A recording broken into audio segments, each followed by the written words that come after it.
Make sure the volume's off. It wasn't. You would have heard an echo. Stand up! New York Giant fans did a couple of videos today. And I felt like going live. There's some stuff to talk about with the New York Giants. Obviously, our season is still intact, as crazy as that may sound. The New York Giants have been playing horrible as of late. I'm not going to paint a pretty picture for you guys. We've dropped 3 straight. We lost a game this week that we look completely lost. And we'll get into it throughout the stream. The offensive line got killed. The wide receivers created no separation. Daniel Jones played pretty well, but outside of that, the defense has been wearing down the last 3 weeks. The special teams has been really depressing for the New York Giants, really since the bye week, and it's really falling apart. But we got lucky, right? We got some things to bounce our way, and the New York Giants right now have an opportunity to make the playoffs. If they beat the Dallas Cowboys and the Philadelphia Eagles are able to upset the Washington football team. And if all that happens, we will be getting the 4th seed, and we'll probably be playing the Bucks from the way things look right now. So we'll see what happens the rest of the way. But, and some fans, everybody's entitled to their own opinion. Some fans have the mindset of, we're not going to do anything in the playoffs anyway. Let's go out there. Let's get the better draft pick. That's just not me. With 1 week to play in the season, you have an opportunity to make the playoffs, and you have an opportunity to knock out your arch rival, the Dallas Cowboys. I'm all in. I want to win this week. I want to make the playoffs. I also think it's very important for the New York Giants to have this opportunity to play in a game like this. This is basically a playoff game, and I'm not going to tell you they're going to win. Dallas has played really well the last 2 weeks, and they're starting to turn the corner a bit, but it's important, I think, for the New York Giants to be in these situations, for Daniel Jones to have this situation, for Joe Judge to have this situation, and we'll see how the New York Giants respond. This is a team we should have beat the first time around. They're definitely better than they were the first time we played, though. The defense is definitely more improved, and the New York Giants the last 3 weeks have looked lost. I hope they rebound, and I hope that we have an opportunity to make the playoffs. And obviously, if we win, we're all going to be sitting there on Sunday night excited for that game to see if the Philadelphia Eagles can get a W to get us into the playoffs. What's going on, everybody? What's going on, Jameson? What's going on, Nico? What's going on, Jabari? What's going on, Waterfly? What's going on, DI, man? Thanks for popping in the stream, man. What's going on, Chad, man? Thanks for popping in the stream, man. Brownie's in the chat. Luann's in the chat. Kuzan's in the chat. Rudy's in the chat. What's going on, man? Brian, Lamaccio, Luann, Christoph Porzingis, Mellows, man. What's going on, man? Thank you so much for popping in. I'll pull it up here, by the way. It's much easier if I do it here. Glad to see Wood is in here, man. What's going on, Wood? What's going on, Sports Player? Thanks for popping in. What's going on, Owen? Thank you for being here. Yo, I'm still blocking the Discord if you care. KP, I'll try to work on that. What's going on, Katrick, man? Thanks for popping in the stream. Free agent. Somebody said free agent wide receiver. I missed it. Let me scroll up because I wanted to see that. My chat is moving here, so we'll get to it in a second. I'm sure there's people that are going to have free agency talk, draft talk. You rather make the playoffs or a top 10 pick? Alejandro, listen, let's go over it right now. Let's go over the scenario right now. Right now, as it stands, Alejandro, the New York Giants sit with I think it's the 10th pick, 9th pick, if I'm not mistaken. And if they lose, they could go as high as 3, but they would need a lot of help. I don't think that's going to happen. I think the highest we'll get is probably 6, and the lowest we get is 19. If we win and miss the playoffs, we'll probably be around 12. Right now, yeah, at this point, yes, I am not going to sneeze at possibly making the playoffs. If the New York Giants were eliminated, I would understand I might be rooting for the higher draft pick at that point. If we were completely eliminated week 17, but the fact we can make the playoffs and knock out the Dallas Cowboys and doing it, I cannot root against my New York Giants to do that. I understand people have that mentality. I'm not gonna crap on you for having that mentality. I'm a New York Giants fan. And when my team can make the playoffs, I'm going to root for them to make the playoffs. I'm going to root my ass off. And I'm going to hope they improve. And I'm going to hope that they play a meaningful game down the stretch. But I understand where you're coming from. What's going on, Gary, man? Thanks for popping in the stream, man. Clocks, man, thank you very much. I appreciate it. This is your answer of keeping Gettleman. Are we a better team now? Or if we took Quentin Nelson draft pick from Denver, Allen over DJ, and signed Tano? Clocks. I'm basically have the mindset now where I am not going to be upset either way. I'm going to understand if they hold on to him. I'm going to understand if they move on from him. It was kind of the same mindset I had last year. I actually expected them to fire him last year because once they brought in a new head coach, I thought they'd want 2 guys on the same timeline. They didn't do that. I recognize Gettleman's done some bad things in the past, and I'm not going to say he's been an A-plus GM. He hasn't. And there's been peaks this year where you're like, wow, the offensive line is definitely getting it going. And these last couple of weeks, they haven't. So I'm going to understand both sides of the spectrum, Cox. I am. If they stay with him, they stay with him for Judge, and they stay with him for stability, and they stay with him because they felt like he had a good offseason this year, and they're hoping to build off of it. If they move on from him, I understand it. But my mindset, and we'll get more into it throughout the stream, I think they're going to stay in-house if they move on from Gettleman. I could be wrong, though. That's just my opinion. Mike Nixon, man, thank you very much, man. I appreciate it. He says, what's up, Dana? What's your thought on bringing in Michael Gallup in free agent? He's a free agent this year with Dak's contract looming. They may not have enough money to bring him back. I was not aware of that, if he is. But if he is a free agent, I'd be open to it. He's definitely a very talented wide receiver. Depends on the price, but yeah, I think he's a tall threat, if I remember correctly. He's definitely a guy that averages a lot of yards per catch, rather. He's a deep ball threat. I don't think he's a free agent next year. I could be wrong on that. I think it's the following year, but if he is, for the right price, I think they have to be looking at the market for all types of different wide receivers. There's no doubt about it. To me, after watching that game, and you see it every game, Mike, it's abundantly clear to me that that's our biggest need at this point. Like, a lot of people are going to talk about the offensive line, and the offensive line was horrible. The offensive line was atrocious. We surrendered how many sacks? We gave up 6 sacks, right? And Matt Parrott looked lost. Shane Lemieux got beat in pass protection a couple of times. Thomas had played pretty well. I think Zeitler, from what I remember, played pretty well. But the offensive line as a whole didn't play great. But the one thing that really stood out to me in that game, more so than anything else, our wide receivers, we need improvements, man, because you had the key drops. But aside from that, you had 2 huge key drops. But aside from that, Baltimore is a really strong secondary. They know the weakness of this offense, and they said, we're gonna send 7 guys every time because we know your receivers can't beat us one-on-one, and they sent the house every time. The offensive line never had a chance. So to me, I think the Giants definitely need an upgrade at that wide receiver position. I think this week showed it more so than any other. Hi, man. Thank you very much, man. I appreciate it. What's going on, Chris? Love your content and hard work. Appreciate you. Keep it up. Hashtag New York Giants. Well, I appreciate that, man. Hi, man. Thank you so much for being a great supporter. I always see you in the streams. Thank you for being here, buddy, man. I really appreciate it, man. And hopefully we get an opportunity to make the playoffs this week. What's up, Jose, man? Thanks for popping in the stream, man. Jalen Waddle. Yeah, a lot of people bring up Jalen Waddle. He's another really popular wide receiver that we could bring in the draft. I at this point, and again, my opinion could change. I was a cornerback guy about 4 or 5 weeks ago. And again, it's all predicated on free agency. I don't know what they're going to do with free agency. But right now, my mindset is wide receiver. If we're going to go with Jones, which we are, in 2021, and we should, we've got to get him a weapon. We've got to get him a wide receiver. And if we're not going to do it in free agency, the Giants have to draft one. That's my mindset right now. I think I'm a wide receiver round 1 guy. Obviously, you can't force it. But if the right wide receiver is there when we're picking, I think we're going to take one. What's going on there, Joey Lutz, man? Thanks for popping in the stream, man. What's going on, Lloyd, man? Thanks for being here, buddy. Once you get in, record means squad. Face it, we are not a playoff team. We all know that, but you got to be in it to win it. Lloyd, I mean, that's my mindset too. Listen, if we get in, am I going to pick us to beat Tampa Bay? Absolutely not. Tampa Bay right now might be the hottest team in the NFC. They're loaded. You look at that team. I was watching the game against the Lions. They're absolutely stacked. So do I think we're going to beat Tampa if we get in? No, but I'll take my chances. I'll take my chances. I'll take a playoff game. And there's no way in hell I'm rooting for the Cowboys to beat the New York Giants. I can't do it. Give Me Your Food says, if the Giants didn't plan to keep Tomlinson, wouldn't they have traded him the Packers earlier? I think we're going to keep Tomlinson. I mean, I don't know. You know what? I am starting to lean that we're going to let Leonard Williams go and we're going to keep Tomlinson. I'm starting to lean that way. And we'll see. But I'm starting to lean that way.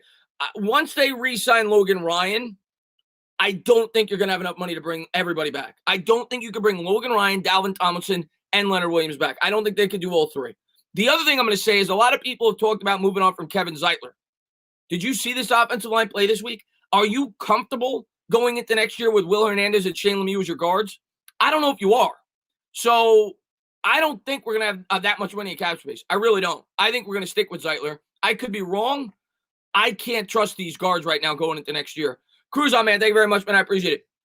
Chase Smith and Waddle will be gone by 19th. Well, if we're picking 19, well, maybe we won't go wide receiver. Cruz on, and we'll have to wait and see what pick we have. But you're probably right. I think Jamar Chase for sure. Smith for sure. Waddle's kind of up in the air. I know he's injured. But yeah, I mean, if that's the case, maybe we go with a different position. You go with BPA. Odds are, and I'm rooting for it, we're probably not going to be picking 19. Dallas is coming in. They're playing hot. Washington, the Eagles don't have much to play for. We need a lot of luck to get 19. But if we get 19, we'll worry about that next year. But I'm leaning wide receivers our number 1 need right now. Let's see what we got here. They're going to sign Williams and let Tomlinson walk. We have Djax. They're definitely not keeping both. I'll tell you that right now. They're I don't think, at least after they sign Logan Ryan, I would be surprised, Robert, if they keep both. And it's going to come down to dollars and cents probably. If Leonard Williams is going to command $18-19 million, I'm leaning he will not be back with the New York Giants. I could be wrong, but they tied up a lot of money into Logan Ryan. I could be wrong, but it depends on the price. John, man, thank you very much. Good luck, by the way. Thanks, Cowboys, for that top 5 draft pick. John Dunham says, well, you don't got it yet. You know, John, the funny thing is, John, as crazy as this sounds, the New York Giants could finish anywhere this week from 1st in the division to 4th in the division, depending on what happens. If the Eagles win and the Giants lose, we actually finish dead last in the division. But, yeah, you guys are guaranteed to finish at best 3rd in the division. The only team that could get lower than you is the New York Giants, being that we have only 5 wins right now. So, yeah, the Eagles guaranteed themselves at worst a 3rd-place finish if you're trying to think for the draft in the division. And I don't know if you're guaranteed a top 5 pick, but you're guaranteed probably a top 7 or 8 pick. Let's see what we got here. Hey, Chris, what do you think about Logan Ryan being a cornerback 2? I would say no. I do not trust him to be a full-time cornerback 2. When we signed him, Logan Ryan said he wants to either play slot corner or he wants to play safety. That's what he's best suited at. He's lost a step. That's not his strength. I think the Giants brought him back knowing that, and I think he's going to be a versatile piece. I think that's why they brought him back. They feel like he fits the scheme very well. You can move him around. The thing that's going to be interesting is to see how they utilize Peppers and McKinney next year with Logan Ryan back. McKinney was underwhelming yesterday. I'll be the first to tell you. I'm excited about McKinney. I think McKinney could be a really good player for the Giants. He was underwhelming yesterday. There's no doubt about it. The missed tackle was really poor, but he's still a rookie. He's only 3 or 4 games into his career. I'm not going to go crazy. It's kind of like the Andrew Thomas fans who said, oh, he's the next Eric Flowers. We got to get rid of him after 3 or 4 starts. I'm not going to do that with McKinney. But Ryan, I think they're going to use him in the same capacity they've been using him in. I think you'll see a lot of 3 safety sets. Maybe you'll see him a bit in the slot. A lot of that will depend on what they want to do with Darnay Holmes. But I do not think he'll be a cornerback 2. I think the Giants will draft a cornerback 2. Maybe they'll sign one. I don't, or they'll go with Yadam next year. But I don't think it'll be Logan Ryan. Let's see what we got here. Yeah, I agree. Jay, I completely agree with you. His best position is safety at this point. I completely agree with you. Mark says definitely safe. Mark, I'm with you. I'm with you. Safety, maybe a little bit of slot. He guards the tight end a lot. You know, if you notice that in the games, they put Logan Ryan a lot on the tight end. They man him up against him, but he's not an outside corner at this point in time. What's going on, Jason? Man, thanks for popping in the stream, man. Tate is soon to leave. Who do you think should replace that spot? Galladay, Robinson, and should they get another receiver in the draft as well? Well, it's a no-brainer. You got to get you. They have to draft a wide receiver this year. In terms of free agency, man, maybe I'll be wrong, and I'm going to do a lot of these videos in the offseason when I get an opportunity to really look at the cap space and everything else. But based off what I've seen, and this is estimates, we don't know what the cap space is going to be. But based off of what I've seen, I don't think we're going to have the money. I don't think we're going to have the money to sign one of those guys. The Galladays of the world, the Allen Robinsons of the world, especially now that we committed $10 million to Logan Ryan. So I could be wrong. Maybe the salary cap will go, it'll be higher than people are projecting. But if it's not, I don't see it in the budget. But Flex, I do think we're going to be drafting a wide receiver early in this year's draft. If I had to guess, first round right now.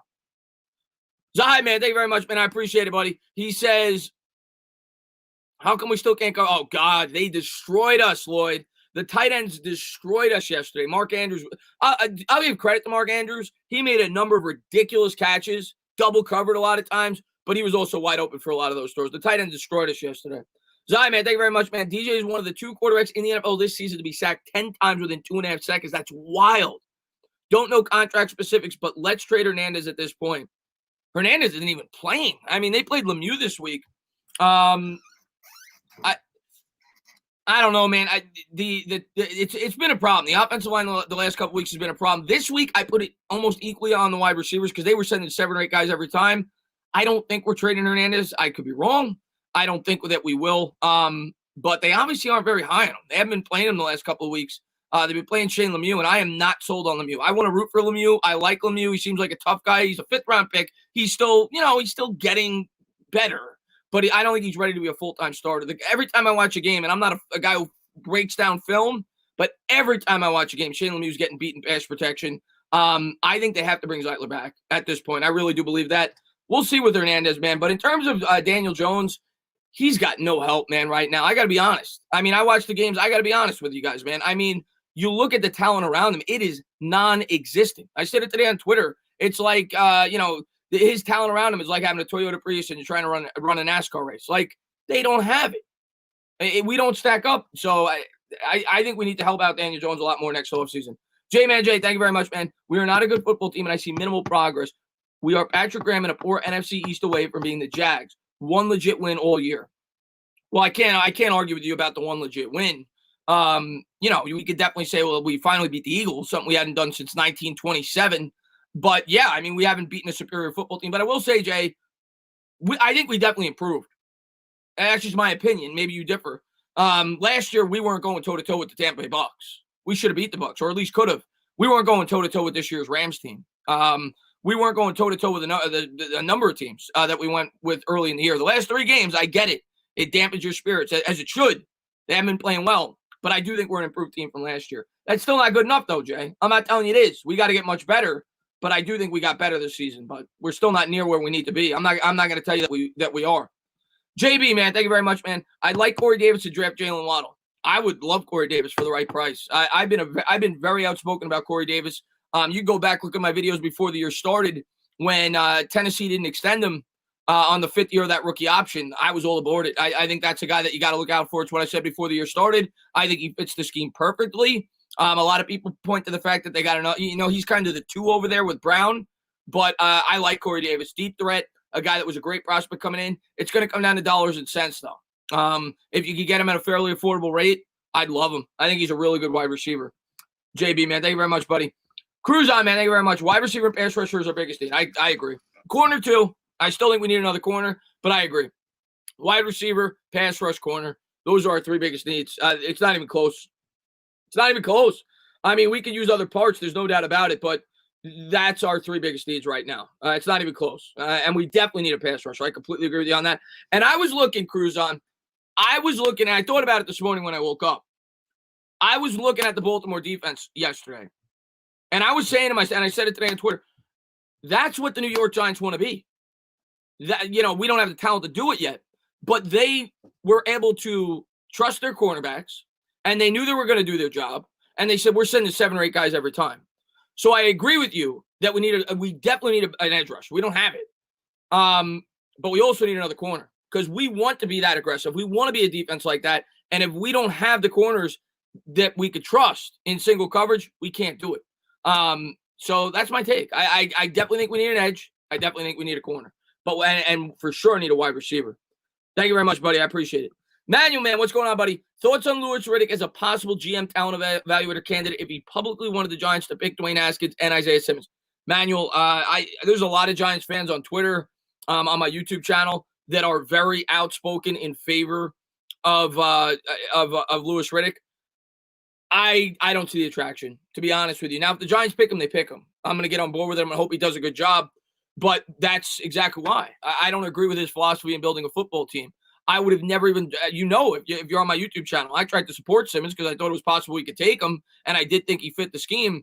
But we had to take a tackle this year. Louis Riddick said he would have fallen out of his chair had we not taken a tackle. So right there, I fundamentally disagree with him based off where this team was going into last offseason.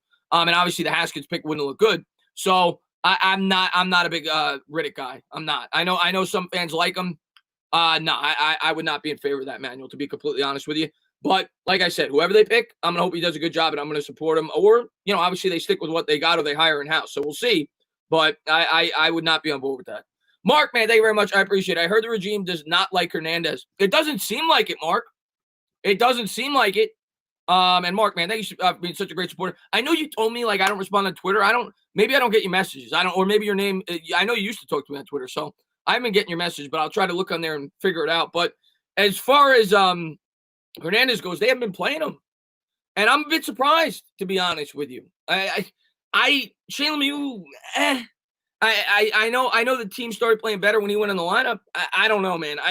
I think Hernandez should be out there, to be honest with you, but it doesn't seem like they like him. It's weird to me. I think you'd want him to develop a bit more throughout the year. Philip, man, thank you very much, man. I appreciate it. How do you think we part ways with Mr. Glad? Philip is not a what's up, Philip? Philip is not a big Evan Ingram fan. You know what? I'm going to give Ingram credit yesterday, Phil. I actually thought he played really tough. It was actually probably one of my favorite games I saw from him. He was definitely fighting for those extra yards, but he did get hurt, obviously, with the ankle. And yeah, he's a walking, talking injury. The guy drops a lot of balls. Maybe the Pro Bowl vote helps his trade value. We'll see. If the New York Giants trade Evan Ingram, I think it would be in season next year. I don't think it'll be before the season starts. That's just my guess. But I don't think they would get enough preseason to warrant trading him. They would have done it at the trade deadline if they were going to trade him. If they do trade him, I think it'll be an in-season next year, or they'll let him play out the remainder of his rookie deal and then decide whether or not to bring him back. And if they don't, they'd get compensated for him. But I do think Evan Ingram's going to be on this team going into next year. But we'll see. We'll see. I was worried that he might have hurt his Achilles on that play, man. Let's see what we got here. New York for life. Let's see. New York for life. What's going on, my man? He says the Giants have the same chance of making the playoffs. The Orange Mussolini saying injecting bleach. Oh, I don't get political here, New York for life. But I will say that I disagree. I mean, I'm not telling you they have a great chance. They don't. I would say we have about a 20% chance. I'd put Washington at about 50%. I'd put Dallas at about 30%, and I'd put the Giants at about 20%. Dallas is hot right now. Dallas is playing well. I'm not gonna go. I'm leaning Dallas is gonna beat us. I'm leaning, but I definitely think we could win. But then obviously we need more help. I think there's a chance though. I don't think it's like impossible. I think it's reasonable to think it could happen. But the Giants are gonna have to play a fundamental football game. I do think we're gonna be able to put up points against Dallas. Their defense has improved, no doubt about it, from the last time we played them. But I do think we're gonna be able to put up points against Dallas. The question is, can we stop them? Their offense has been playing better. Our defense has been playing worse. So we'll see. But I do think we'll be able to put up at least 20 on Dallas. But we'll see, man. But thank you very much for popping in, man. I appreciate it. Let's see. What's going on, Jameson, man? Thanks for popping in the stream. Slayton's a fifth rounder in a wide receiver one role. Can't blame him. Yeah, I agree with that. We don't have a number one wide receiver on this team. Meat Man, what's up, buddy? He says, what's up, Dana? Can you believe with whatever happens this week, and the Giants are either winning the NFC East or they can be picking as high as third overall? Crazy year one. Meat, it's insane that if we win and if we make the playoffs, we're picking 19th, and we potentially be picking third. Literally half the league. That's how far we can span this week if we win or lose. It's absolutely insane. And I'm hoping we pick 32. You know that, Meat, every year, but. Yeah, it's crazy, man. And the way I'm going into this game, I'm going in rooting to win. I want to win. I want to win the division. But it's a win-win. If we do happen to lose, which I'm not rooting for, we're going to have a higher draft pick. So that's the way I am looking at it going into this game. But I want to win. I absolutely want to win the division. But thank you very much, man. I appreciate it, buddy. Let's see what we got here. Wood is saying lose, Giants lose. He wants that draft pick. Let's see. Zahai, man, what's going on, buddy? He says, I just want to make sure I didn't skip anybody. He says, no, I didn't. I didn't. Okay. He says, why don't you plan a New York Giants tailgate party at the stadium next year? Invite the whole. I am, Zahai. As long as everything's back to normal and we are allowed to go to football games, which there's no guarantee that's going to happen, I want to do that twice a year. I want to have one tailgate at Giants at MetLife Stadium, and I want to have one on the road. That's my plan every year. I want to try to do that. And I'd like to have bar meetups and stuff like that. It's stuff I've talked about in the past. It's tough to organize, but I want to get ahead of it this year and really plan for it. But I 1,000% want to do that next year. 1,000%. JB, man, thank you very much. Are you done with Gettleman, Daniel Jeremiah? I talked about it today. I made a video on it. I knew going into the year that people were going to call for his head no matter what the Giants did this year. So I am not surprised at all. The fans want him fired at the end of the year. I get it. I completely get it. And my mindset is this. I wouldn't say I'm done with them. I'm not going to cry if they move on. I could understand keeping them, and I've given my reasons. I don't need to give them again. And I could understand why they fire him. So we'll see what happens. I'm not going to cry either way. That's my mindset on Dave Gettleman right now. As far as other future GMs, I mean, I don't know, man. Casario's possible. He's got ties to Judge. Or they could hire in-house. I'm leaning, if they move on from Gettleman, they're going to hire in-house. So we'll see. I'm not going to say he needs to be fired, but I'm also not going to cry if he is. That's my take on it. I'm going to trust that the New York Giants make the right decision. And I appreciate that, Cheese Whiz. Thank you very much. I wish you were a woman. Cheese Whiz, I'm assuming you're a man. I wish you were a woman. Let's see what we got here. Entertain it. Get in contact with my next year. I'm a season 6 holder, and I could get you in the private parking lot so you and the squad could. Oh, awesome, man! Yeah, DJ. If you, I don't know if you follow me on Twitter. If you follow me on Twitter, shoot me a message. At the Entertainer 85 is my Twitter handle. But I'd love to do that. I'm actually in talks of planning one with somebody on Twitter once things normalize, and we're going to try to set up a tailgate. But there's my Twitter handle, and if not, you could email me. I'll shoot you my email if you message me in one of my videos. But thank you very much, buddy, man. I appreciate it, buddy. Jameson, I'll see you later, man. Chris, Garrett has to go. I think Garrett's gone. Although I don't think Garrett called a bad game yesterday overall. I think he made some questionable calls from within the game, and I think people are at the point where they want him gone, where they're going to be critical on any play he calls. But I think Garrett's going to go. I don't think Garrett's going to be back here. He wasn't a judge guy to begin with. I don't think Garrett will be back, if I had to guess. But we'll see. That's another thing we're going to get an answer to very shortly. But I don't think he was a Garrett guy, and I think Garrett's going to want to bring in his guy if the New York Giants give him more power this year. Do you think Kitchens gets promoted? I think it's very possible. Obviously, he's got very strong ties to Judge. They built the swing set together. I remember the story. It's possible. If they're going to bring somebody from in-house, it would be him. There's only 2 guys on this staff I could see replacing Garrett, and he's one of them. The other, of course, being Shaplinski, the quarterback coach. Those are the 2 guys I could potentially see being an offensive coordinator. The other guy I've talked about in the past is I don't know why the name is O'Shea, and I could see him because he's got ties to Judge. He's a former offensive coordinator for the Miami Dolphins, where we got half of our coaching staff. Blue Collar, man, thank you very much. Tana, do you like the Logan Ryan deal? If not, what would you have done? Also, are you the cutout wearing the Giants jersey in the Bud Light commercial? I am not. As far as the Logan Ryan deal, I don't hate it. And it's hard for me to judge the Logan Ryan deal until such time I see what they do with everything else. I got to see what they do with the rest of the cap space. But I don't hate it. I understand it. He's a guy that definitely fits the scheme. They view him as a good leader. And I think you'll be able to get out of that deal after 2 years. If you watch my channel, Blue Collar, I'm all about short-term deals. Like, I love that. And the Giants, a short-term deal.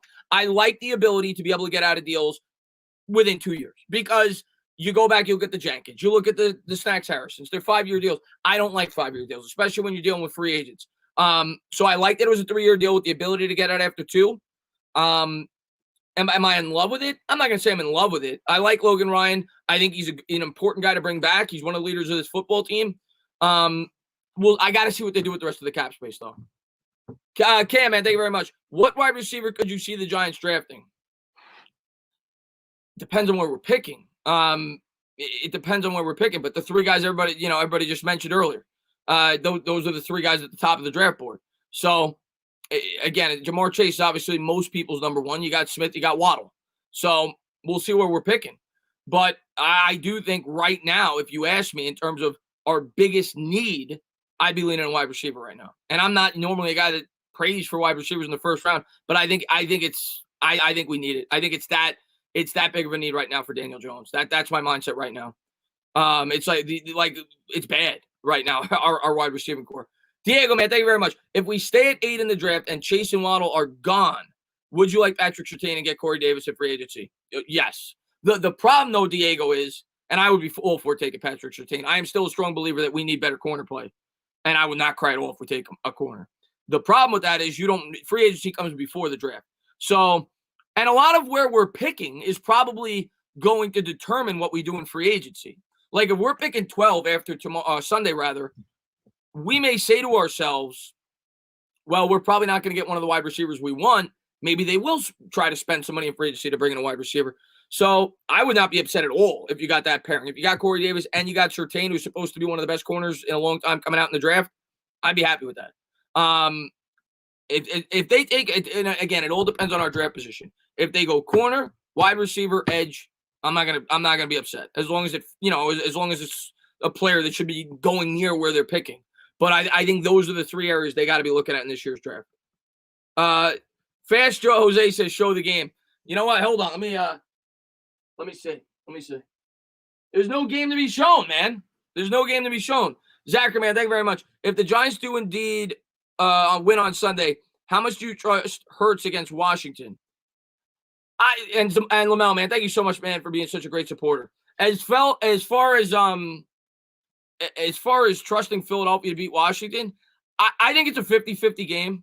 I really do. A lot of people are going to say, well, Philadelphia has nothing to play for. They're not going to care if they win or lose. I disagree with that. You look at a guy like Hurts. Hurts, to me, is trying to prove that he's the franchise quarterback. He wants to go out there and win. He wants to go out there and perform. And the same thing can be said for the head coach. Like, he doesn't know. He's probably not guaranteed he's coming back. So he wants to end the season on a good note. Those players want to win. They're going up against a rival. They have an opportunity to knock out the Washington football team. I think the Eagles will show up. I think they'll play hard. And I think it's a near coin flip game. I really do. A lot of it's going to depend on if Alex Smith is playing also. If Alex Smith isn't playing, I'd probably favor the Eagles. If Alex Smith is playing, I think it's, maybe slightly favoring Washington, but Philadelphia still definitely has a chance to win. And I definitely think they're going to show up to try to win that game. Philip, man, thank you so much, man. I really appreciate it, man. Regardless of GM situation, Williams or Tomlinson. Okay, well, if it's Gettleman, I think it's hey, Chris, I forgot to ask you, if you had to choose, which would you want more this offseason if you had to pick? Wide receiver or edge rusher? Wide receiver. And I want both. We need both. But if you're telling me what's the number one need for me right now, I think I'd go wide receiver because we have to find out if Jones is the guy. We have to. And I think we could scheme pressure. Not good enough. We definitely still need an edge rusher, but I think wide receiver is more of an immediate need right now. But I wouldn't be upset with either one. Regardless of GM situation, Williams or Tomlinson. See, now if Gettleman's back, I think you're leaning more Williams because Gettleman obviously traded for Williams. If Gettleman's not back, it's going to depend on the price for me, who's more likely to come back. Like, if Tomlinson is willing to come back for $9 million, he's probably more likely to be the guy that we bring back. But I think it comes down to dollars and cents. But if Gettleman's back, even though Judge probably has a lot of say on the personnel decisions, I would say Leonard Williams is more likely to come back. So I think we'll see. Depending on the GM that comes back, I think it makes it more or less likely who they sign. But right now, if Leo wants $18, $19, $20 million, I don't think he's going to get it. Not from the Giants, at least. Juicy, man, thank you very much, man. Jefferson from Minnesota should be traded for the man runs routes like a maestro, and to be honest, would be cheaper than free agency options. Oh, you talking about Justin Jefferson? They're not trading him. They just got him. He's a rookie. But I would love Justin Jefferson. I don't know his stats in front of me, but he was like a top 3-4 wide receiver in football. Minnesota ain't giving him up. I promise you that. But I love him. We need a player like that. And you look at the impact that some of these wide receivers have had on these quarterbacks this year. That's a perfect example. You look at him. You look at Stephon Diggs. Look what he did for Josh Allen. We need one of those guys. We really do. We need one of those guys. Zachary, man, thank you very much, man. He says, if the Giants do indeed win on Sunday, how much do you trust Hurts? Oh, I already answered that one. Okay. I already answered that one. I don't like skipping these. I don't like missing some of these. Let's see. Yankee fan, man, thank you very much. Do you think one wide receiver is going to help DJ if we can't even give him time? No, I think the offensive line needs to get better. The offensive line needs to get better next year. I don't think it's just going to be one wide receiver. But I do. Here's my honest opinion. If Saquon Barkley's 100%, I think people forget about that. Like, people just discount Barkley. Like, people just like, oh, you don't need a running back. Wayne Gallman looked great. Like, Barkley doesn't add much. I disagree. I think a healthy Saquon Barkley behind an improved offensive line will definitely help Daniel Jones. And the numbers back it up. 23 touchdowns, 8 picks when Barkley plays in 10 games, 9 touchdowns and 13 picks when he doesn't, leading up into this week, I believe, in 14 games. And some of that was in the other scheme, by the way. In the 3 starts in the Pat Shurmur scheme, he had, I think it was 3 touchdowns and 6 picks when Saquon Barkley was out of the lineup. Barkley is a threat. He makes people game plan for him. It's going to help your quarterback. It's just common sense. So I think having Barkley back will help too. And if you get a premium wide receiver, it's also going to help. But if this offensive line regresses or doesn't get better than what it is now, yeah, he's still going to struggle. We definitely need blockers. But I think having the threat on the outside is going to help Barkley, and I think it'll help Jones. And I think it'll help the offensive line as well because the Giants will be less predictable on offense. Teams won't be able to stack the box. They won't know for sure if a run's coming. They need a supreme wide receiver. I think it'll open up the offense. But I'm not going to tell you it's going to fix everything. Cool, man. Thank you very much. I was looking at tape for Daniel Jones at Duke, and he looked okay the first 2 years, then made really good progress year 3. Get him a wide receiver free agent. We need to. He needs a wide receiver. He needs a wide receiver, and then in my opinion, we'll be able to evaluate him. We'll be able to see what we got. And if it doesn't work out, you go out there and you get a new quarterback. But we have to give him, in my opinion, if we're going to evaluate Jones, let's give him what he needs. And if he's not good after that, then the next quarterback will come in and he'll have weapons around him, and he hopefully will be able to be successful. That's my opinion. Mark, man, thank you very much, man. Chris, this is the last time I talk about it, but from a fan standpoint and even a business standpoint, sitting Barkley for that Chase Young game was the move, and it's frustrating they didn't see it. Mark, listen, man, I understand why people – I know you're a huge defense guy too, which is most Giant fans. And, you know, I would love Chase Young. But I understand where you're coming from. I understand why you're frustrated. But at the end of the day, I can't fault the New York Giants for going out there and trying to win a football game. I just can't. I can understand you rooting to lose at that point. We were completely out of it. And you get Chase Young. But the team, I can't blame them for starting Saquon Barkley. I can't blame them for going out there and trying to win a football game. At the end of the day, these guys have jobs. These guys have livelihoods. Pat Shurmur was coaching for his job at that point. Saquon, you know, the players on the team were playing for their jobs, you know, next year. So I can't fault them at all. But I understand where you're coming from. I know it's frustrating that we didn't end up getting him. Chase Young looks like a beast. But what I will say is, Andrew, I'm not saying he's better. Chase Young looks really good. Andrew Thomas is getting better. Andrew Thomas, to me, is getting better each and every week. This week, he was really good. As bad as the offensive line played, Andrew Thomas played really well. And Andrew Thomas the week before played really well. He gave up the sack at the end of the game on the last play where it meant nothing. But Andrew Thomas has been getting better. So I think he's going to be a really good left tackle, and I think it's something that we really needed. And hopefully we get a player like Chase Young in this year's draft or the following year's draft or in free agency. But we definitely needed a top-tier left tackle, and I think Andrew Thomas is going to morph into that. Juicy, man, thank you very much, man. We need a Plaxico to come out of retirement. You need Plaxico to come out of retirement. Didn't Plaxico, if I'm not mistaken, Juicy White Man, didn't Plaxico, I guess he was bored. Didn't he start like an OnlyFans account? Like he's like 40 years old showing his dick to people on the internet. I think I'll pass on Plaxico. Plus, you don't know if he's going to shoot himself. But no, I love Plaxico. Peter, man, thank you very much. I agree Barkley and Jones running the RPO could be dead. If Barkley's 100% and you put him with Jones, it would be deadly if they're both 100%. I'm telling you. I am telling you. I'm not just making that up. You could look it up. Plaxico Burress started an OnlyFans account. I don't make this stuff up. You think I could come up with that? He started an OnlyFans account. This is a while ago. Let's see what we got here. Juicy, man, thank you very much, man. He says, still better than Haskins. Yeah, well, yeah, he'd probably be better than Haskins at this point. OnlyFans with guns. Yeah, Sean Torres says. How do I know that? It was on Twitter. I didn't go to it, Stephen Lim, but it was on Twitter. What's going on, Deke? Oop, man, thanks for popping in the stream, man. And this is what you're talking about, Dr. Drake says. JB, man, what's going on, man? We need to get help for our Pro Bowl tight end. Wait a second. We have a Pro Bowl tight end? JB? Wait. We have a Pro Bowl tight end? Where's our Pro Bowl? We don't have a Pro Bowl. He got the Pro Bowl. He's not a Pro Bowler. But I'm glad that he got it. I would use money on Chris's own. Oh, God, Hunter. Hunter needs Jesus. Love the weird talks. What's going on, Jade, man? Thanks for popping in the stream, man. Let's see what we got here. Haskins is like 34% on passes at 20 yards or more. Oh, God. Dwayne Haskins, man. What and I'll be the first to say it, man. I thought I saw promise in him. But his off the field stuff and his work ethic, and he's going to titty bars during a pandemic. Like Dwayne Haskins, I am thrilled that the New York Giants did not draft him at 6. And hopefully Daniel Jones proves to be the right pick. Let's see what we got here. Jeremy Shockey or Evan Ingram? I mean, Jeremy Shockey. I got to go with Jeremy Shockey. Jeremy Shockey was more of a complete football player. I would definitely go with Jeremy Shockey. Let's see what we got here. Chris, do I need Jesus? You might. Who's your favorite wide receiver in this year's draft? Mine is Devontae Smith's been a beast this year. Devontae Smith has been an animal this year. I got to do a little more research.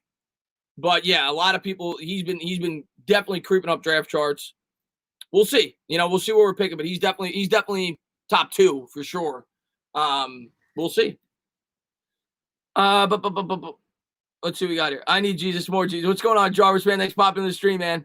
Am I the only one in here who really likes Ingram? I don't hate Ingram, Warren. I think he gets a little more hate than he deserves, but I definitely don't love him. I definitely don't think he's in the long-term plans for the New York Giants. I don't see the New York Giants paying him top-tier money on a second contract. I just don't. And that has nothing to do with the way he's performed this year in terms of dropping balls. I thought that going into the year. I just don't think he's going to be in the long-term plans for this football team. And Devin, man, thank you very much, man. I appreciate it, man. He says, would you think of making a trade back for OBJ? Love Pep and Dex, but OBJ could really help. Devin, and I know a lot of fans love OBJ, and I know he was a great talent while he was here. My mindset is this, man.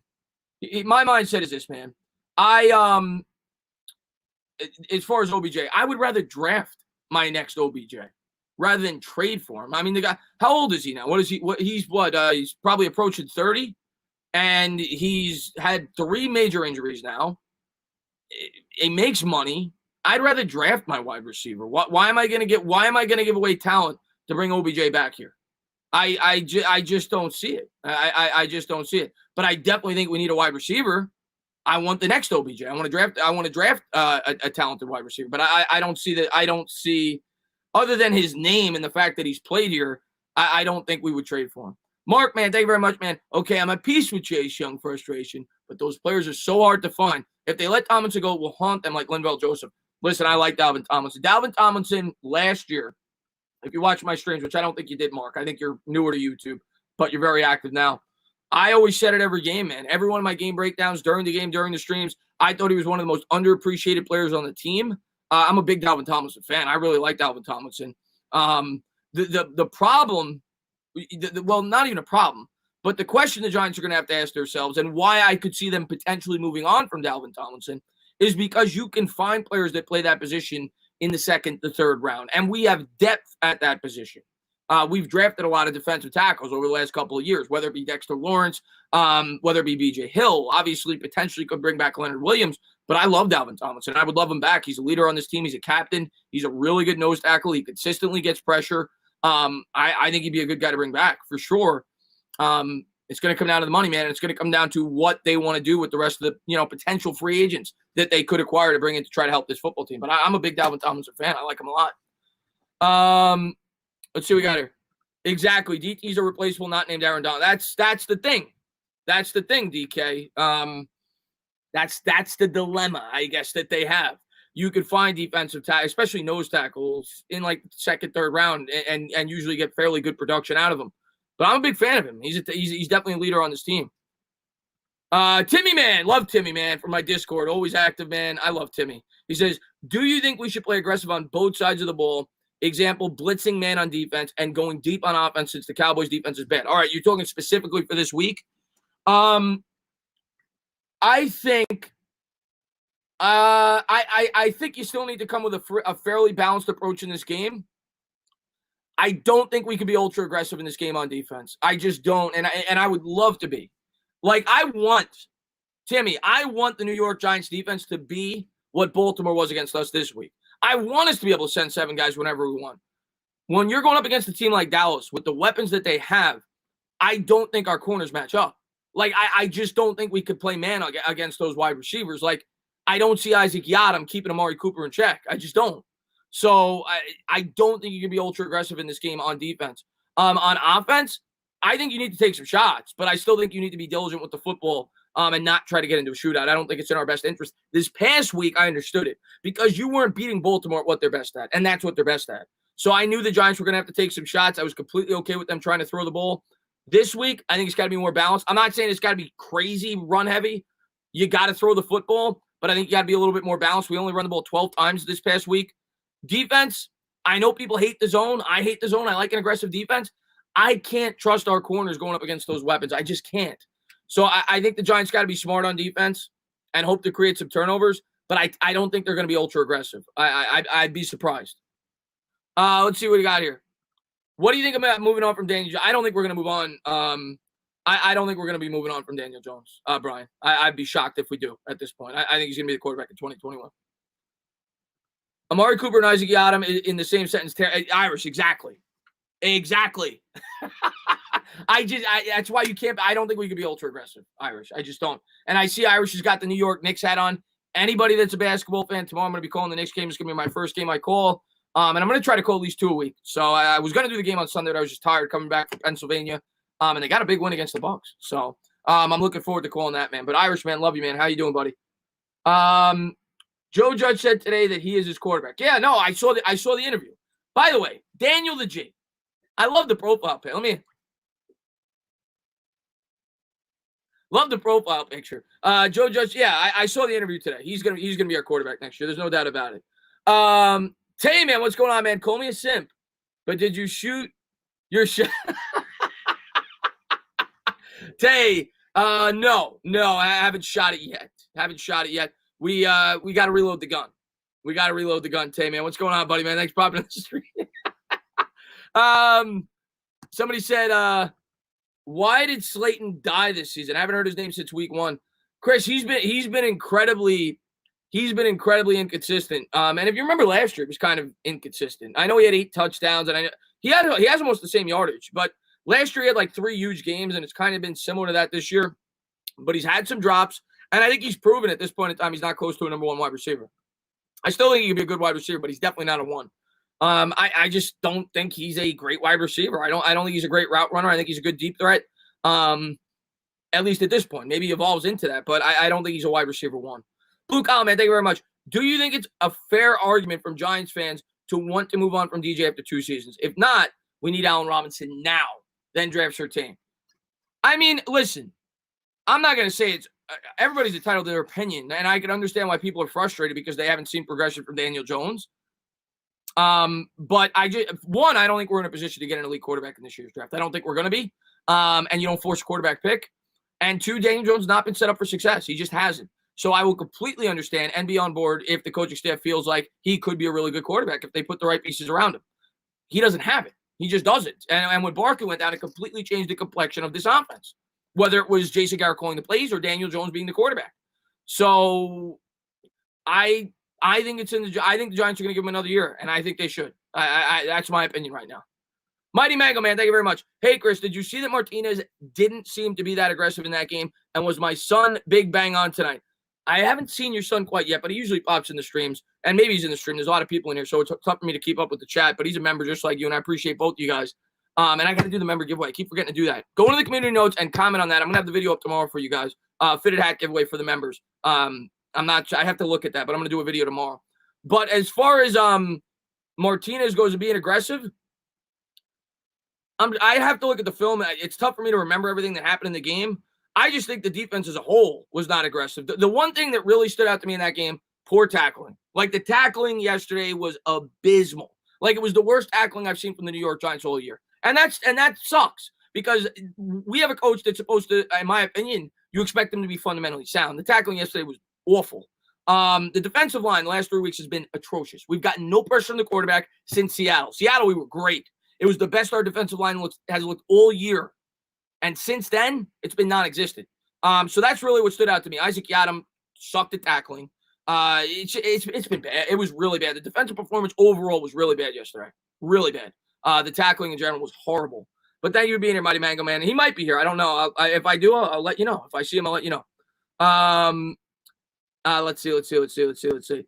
Connor, man, what's going on, man? I believe in Jones. Connor, man, love it. Like, listen, I'm going to believe in Jones until they tell me not to. I'm going to support my quarterback until they tell me not to. But I understand people questioning him. I think it's fair. But I personally want to see him get another year. I do. But thank you very much, man. I appreciate it, buddy. And let's see what we got here. Antonio, man, thank you very much. Biggest disappointment on the Giants this year? Ooh, good question. Biggest disappointment on the Giants this year? I'm going to put close to up there, man, because I say it every year that I think he's going to turn the corner. Will Hernandez. I'm going to say Will Hernandez, man. I had such high hopes for Will Hernandez when we brought him in. I had such high hopes for that guy. And the last 2 years I've said he's going to break out. He hasn't broken out. He's on the bench now. I'm going to say Will Hernandez, man. And I hate saying that because I love that guy. I love that guy. But I'm going to say Will Hernandez. I think he's been a big disappointment for the New York Giants this year. Tungo, man, thank you very much, man. Jones still has the talent he had last year. It is the scheme not playing up to his strengths. Get Garrett the blank out of New York and watch the Magic happen. I sure hope so. And do what you got to do, man. Schemes are important in the NFL. I'll be the first to say it. You look at Stefanski. Stefanski comes in there. Baker Mayfield looks like a different quarterback. And you can say that for a number of situations. You look at the Falcons when Matt Ryan had Shanahan. Won the MVP, I think. He went to a Super Bowl. And then he goes over there with Garoppolo. He turns him into a guy that goes to a Super Bowl. So if we get the right guy in here, and I hope we do, maybe it does turn around Daniel Jones. All I can do is hope and hope that they set him up with the right situation. Let's see what we got. Let's see what we got. Stand up. What's going on, man? Thanks for popping in the stream, man. Call me a sim. I just read that super chat again. Biggest disappointment of the Giants this year. I just want to make sure I didn't skip anybody. New York for life, man. What's going on, buddy? He says, if you wake up next to your girl and you see 3 missed calls by Pizza Hut on your girl's phone. Okay. Let me go over the situation. If I woke up next to my girl and you see 3 missed calls by Pizza Hut on your girl's phone, what would you do?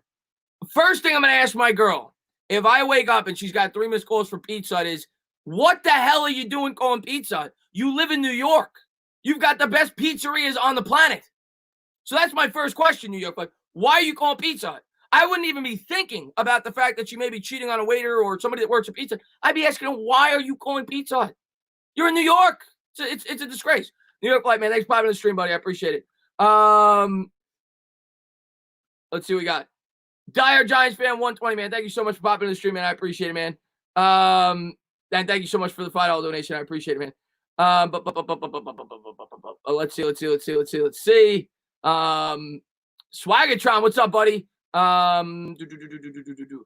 Big Bang, what's going on, man? He says, I am on now. There you go. Your dad's in the chat as well, man. Thank you guys for all the support, man. Hopefully I get to meet both you guys at a Giants game next year, if we're able to set that up. Hopefully I get to tailgate with both you guys. Big Bang's been a great supporter of mine forever, and I appreciate that you brought your dad over to the channel, man. How you doing, buddy? Thanks for popping in, my man. Dr. Drake says, love this channel. Love you too, my man. Swaggertron, he says, hey, Chris, just stopping by, but have a good stream and go Giants. Swaggertron, man, I really appreciate the support, man. Thank you for popping in, man. And thank you for being a great supporter. We got a big game this week. Got a shot at the playoffs. What's going on, man? Smooth Swing TV with a $2 donation. Love that name, Smooth Swing TV. What's going on, buddy, man? Thanks for popping in, buddy. Let's see. I got to get some coffee in a second. You know that. My coffee always goes cold when I do these. Anthony B. McKinney and Yadam's tackle. Oh, God. Yeah, Yadam's tackle. Yadam had like 3 really bad tackles. McKinney had like 2. Yeah, that we were getting stiff arm left and right. It was really bad yesterday. They were running all over us. The tackling was horrible. That's what stood out to me more so than anything else in that game, the poor tackling by the defense. Big Bang, what's going on, man? Slayton's been a huge disappointment as well. In terms of the skill positions, he's number 1. I think that's fair. Maybe you could say Ingram. You could say Ingram, because I really felt like Ingram was going to thrive in this offense. You look at the Air Coryell scheme, the tight ends have always done really well, but he has got a history. A lot of people were very high on Slayton. They thought he could break out this year. I think both Ingram and Slayton you could put on that list in terms of skill position players, but yeah, I agree with you. I've been disappointed with Slayton. I thought he'd be better than this. Let's see. Rick Rude, he says, if Carson Wentz or Matthew Stafford get cut in the offseason, would you sign either one to put heat on DJ? Well, Rick, if you signed either one, first off, you wouldn't. Well, they're not going to get. I don't think they'd get cut. I think they would trade Carson Wentz, or Stafford. I don't think they would just cut him. I think you'd be able to get something for those guys. But if you sign one of those guys, or if you trade for one of those guys, you're moving on from Daniel Jones. I can't see it. Matthew Stafford, for one, is not going to come here. He could be a starting quarterback at a lot of places. He's not going to come here just to put heat on Daniel Jones. He would expect to be the starting quarterback. I've talked about Jacoby Brissett. I think Jacoby Brissett is a really good potential backup that I could trust, that could come in and win football games if Daniel Jones gets hurt, or say he's underperforming by week 8 or 9 or 10. And he's got ties to the coaches on this staff. If we could get him for the right price, I think Jacoby Brissett makes a lot of sense as a potential backup quarterback. Those guys are too high profile. They're not coming here to just put heat on a quarterback. They'd want to be starters. Let's see. I want to make sure I didn't miss anybody. Let's see. Hey, man, thank you very much, man. If DJ doesn't improve his awareness and get through his progressions better, he's not going to improve. He's got the arm, but that's not enough. I agree with you. He's got a lot more to build on. He's not there yet. He's definitely not there yet. But I do want to see him with a good team, with a better offense around him.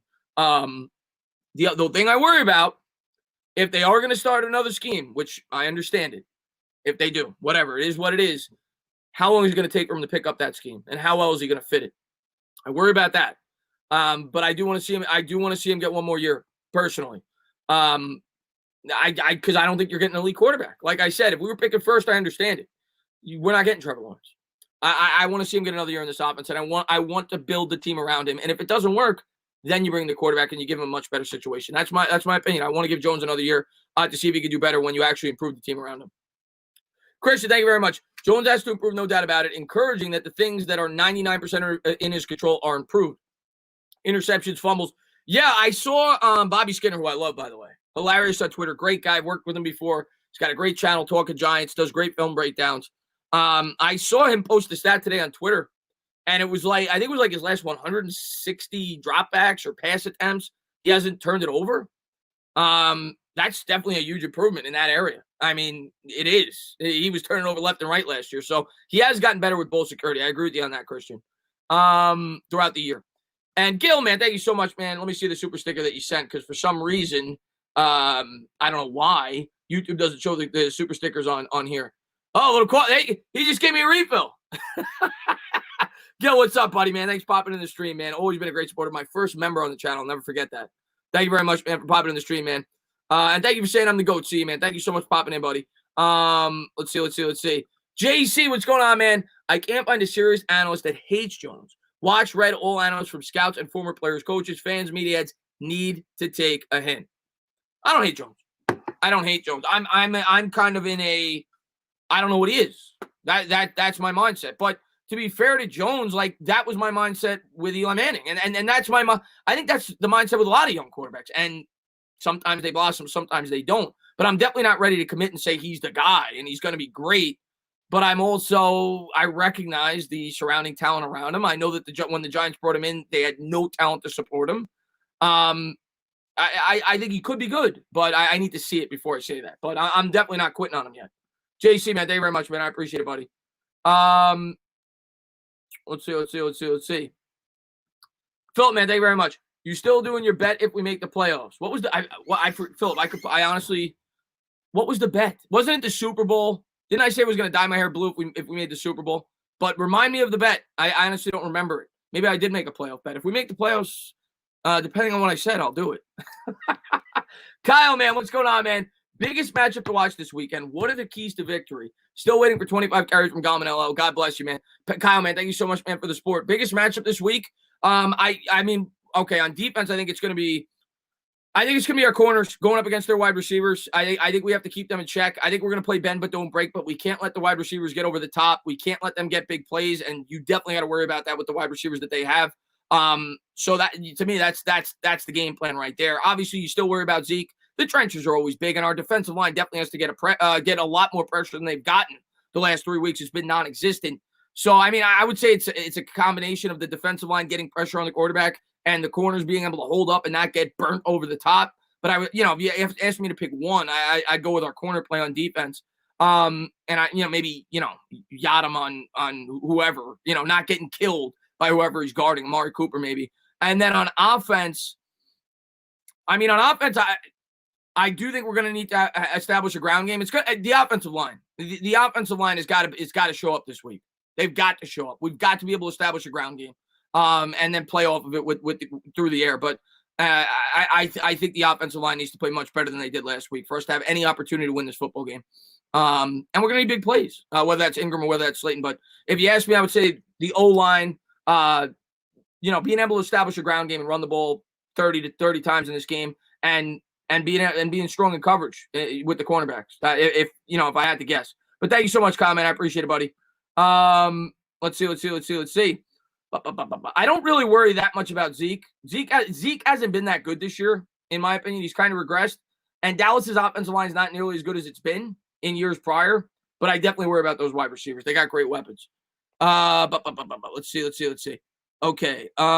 Did you notice Peppers 2? Oh, there it is. Did you notice Peppers 2? I feel like he hurt himself. Couple plays I noticed him hanging his. I did. he actually fell on the ground. I remember there was a play where when I was streaming, we couldn't tell if it was Peppers or Tomlinson, where I think he fell on his arm, and it looked like it took him a while to get up. They flashed the camera to another angle, but I do remember that, yes. And you're absolutely right. He was non-existent. Peppers was playing great for about 5 straight weeks. Haven't really heard his name the last couple of weeks. And yeah, you're right. Maybe he did hurt himself in that game. Where will the game be? Daniel DeG says. What are you talking about? The Giants game?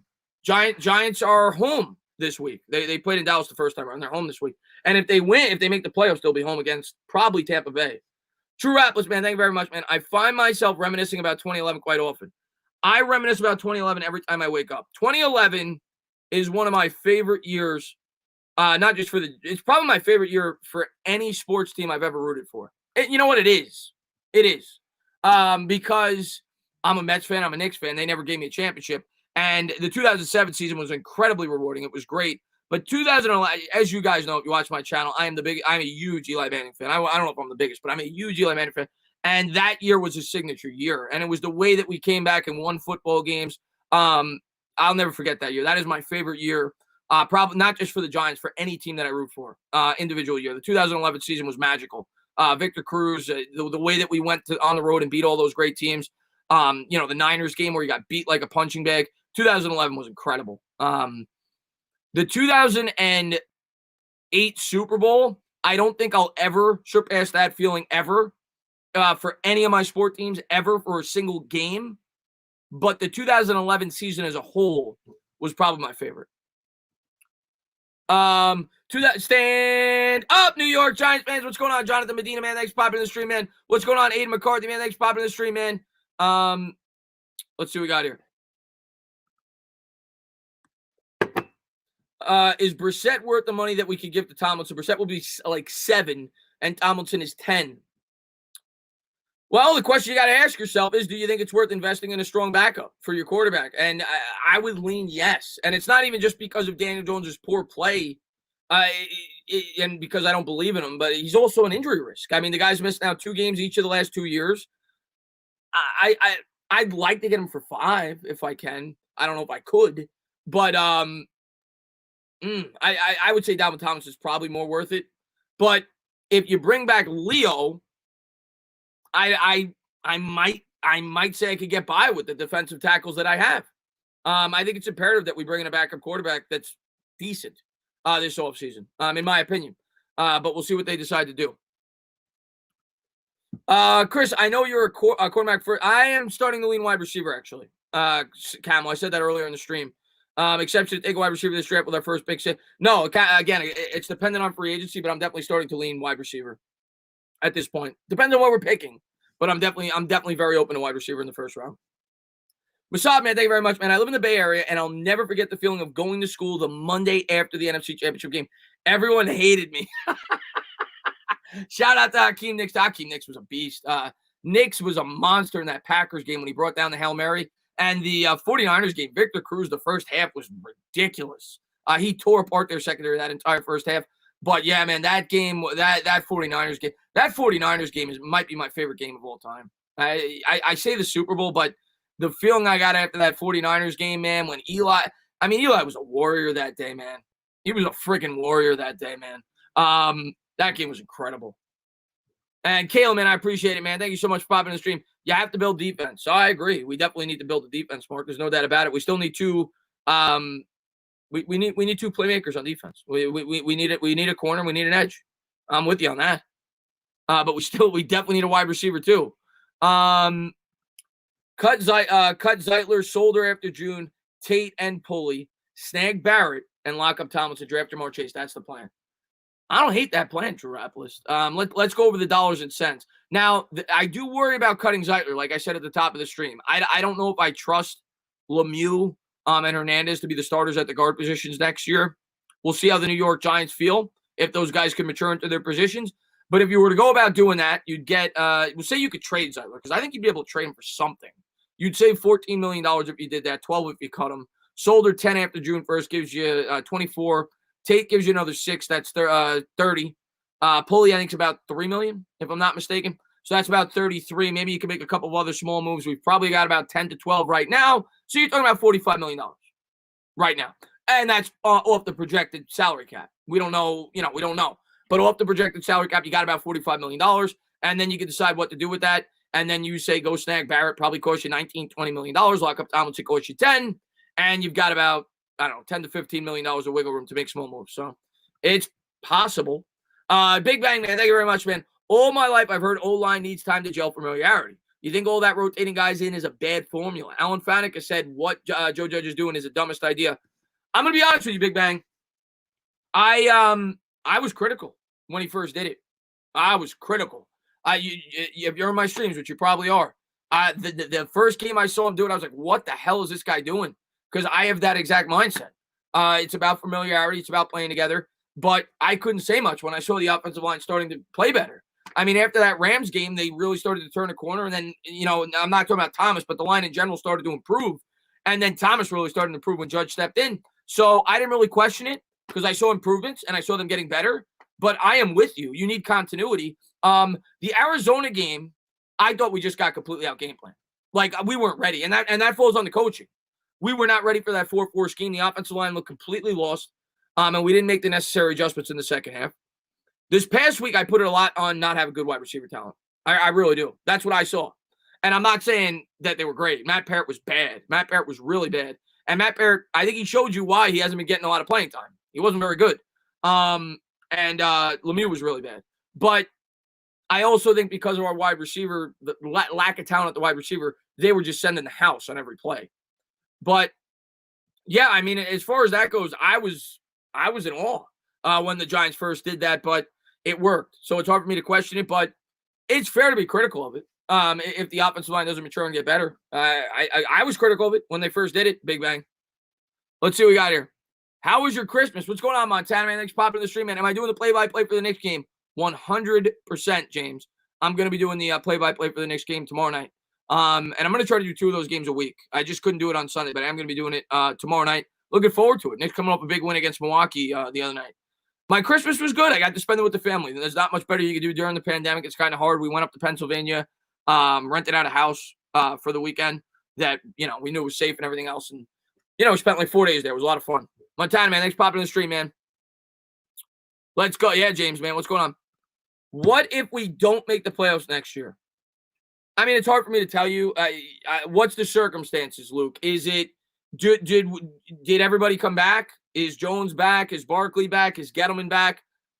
If we don't make the playoffs next year, and there's gonna be changes, especially if Gettleman comes back, he'll be fired. I would think. And there's a good chance if Jones doesn't improve, we could be looking at a quarterback. I don't want to say playoffs are bust for that, but the team needs to have serious improvements next year, in my opinion. You can't have another 5-win season. Can't do it.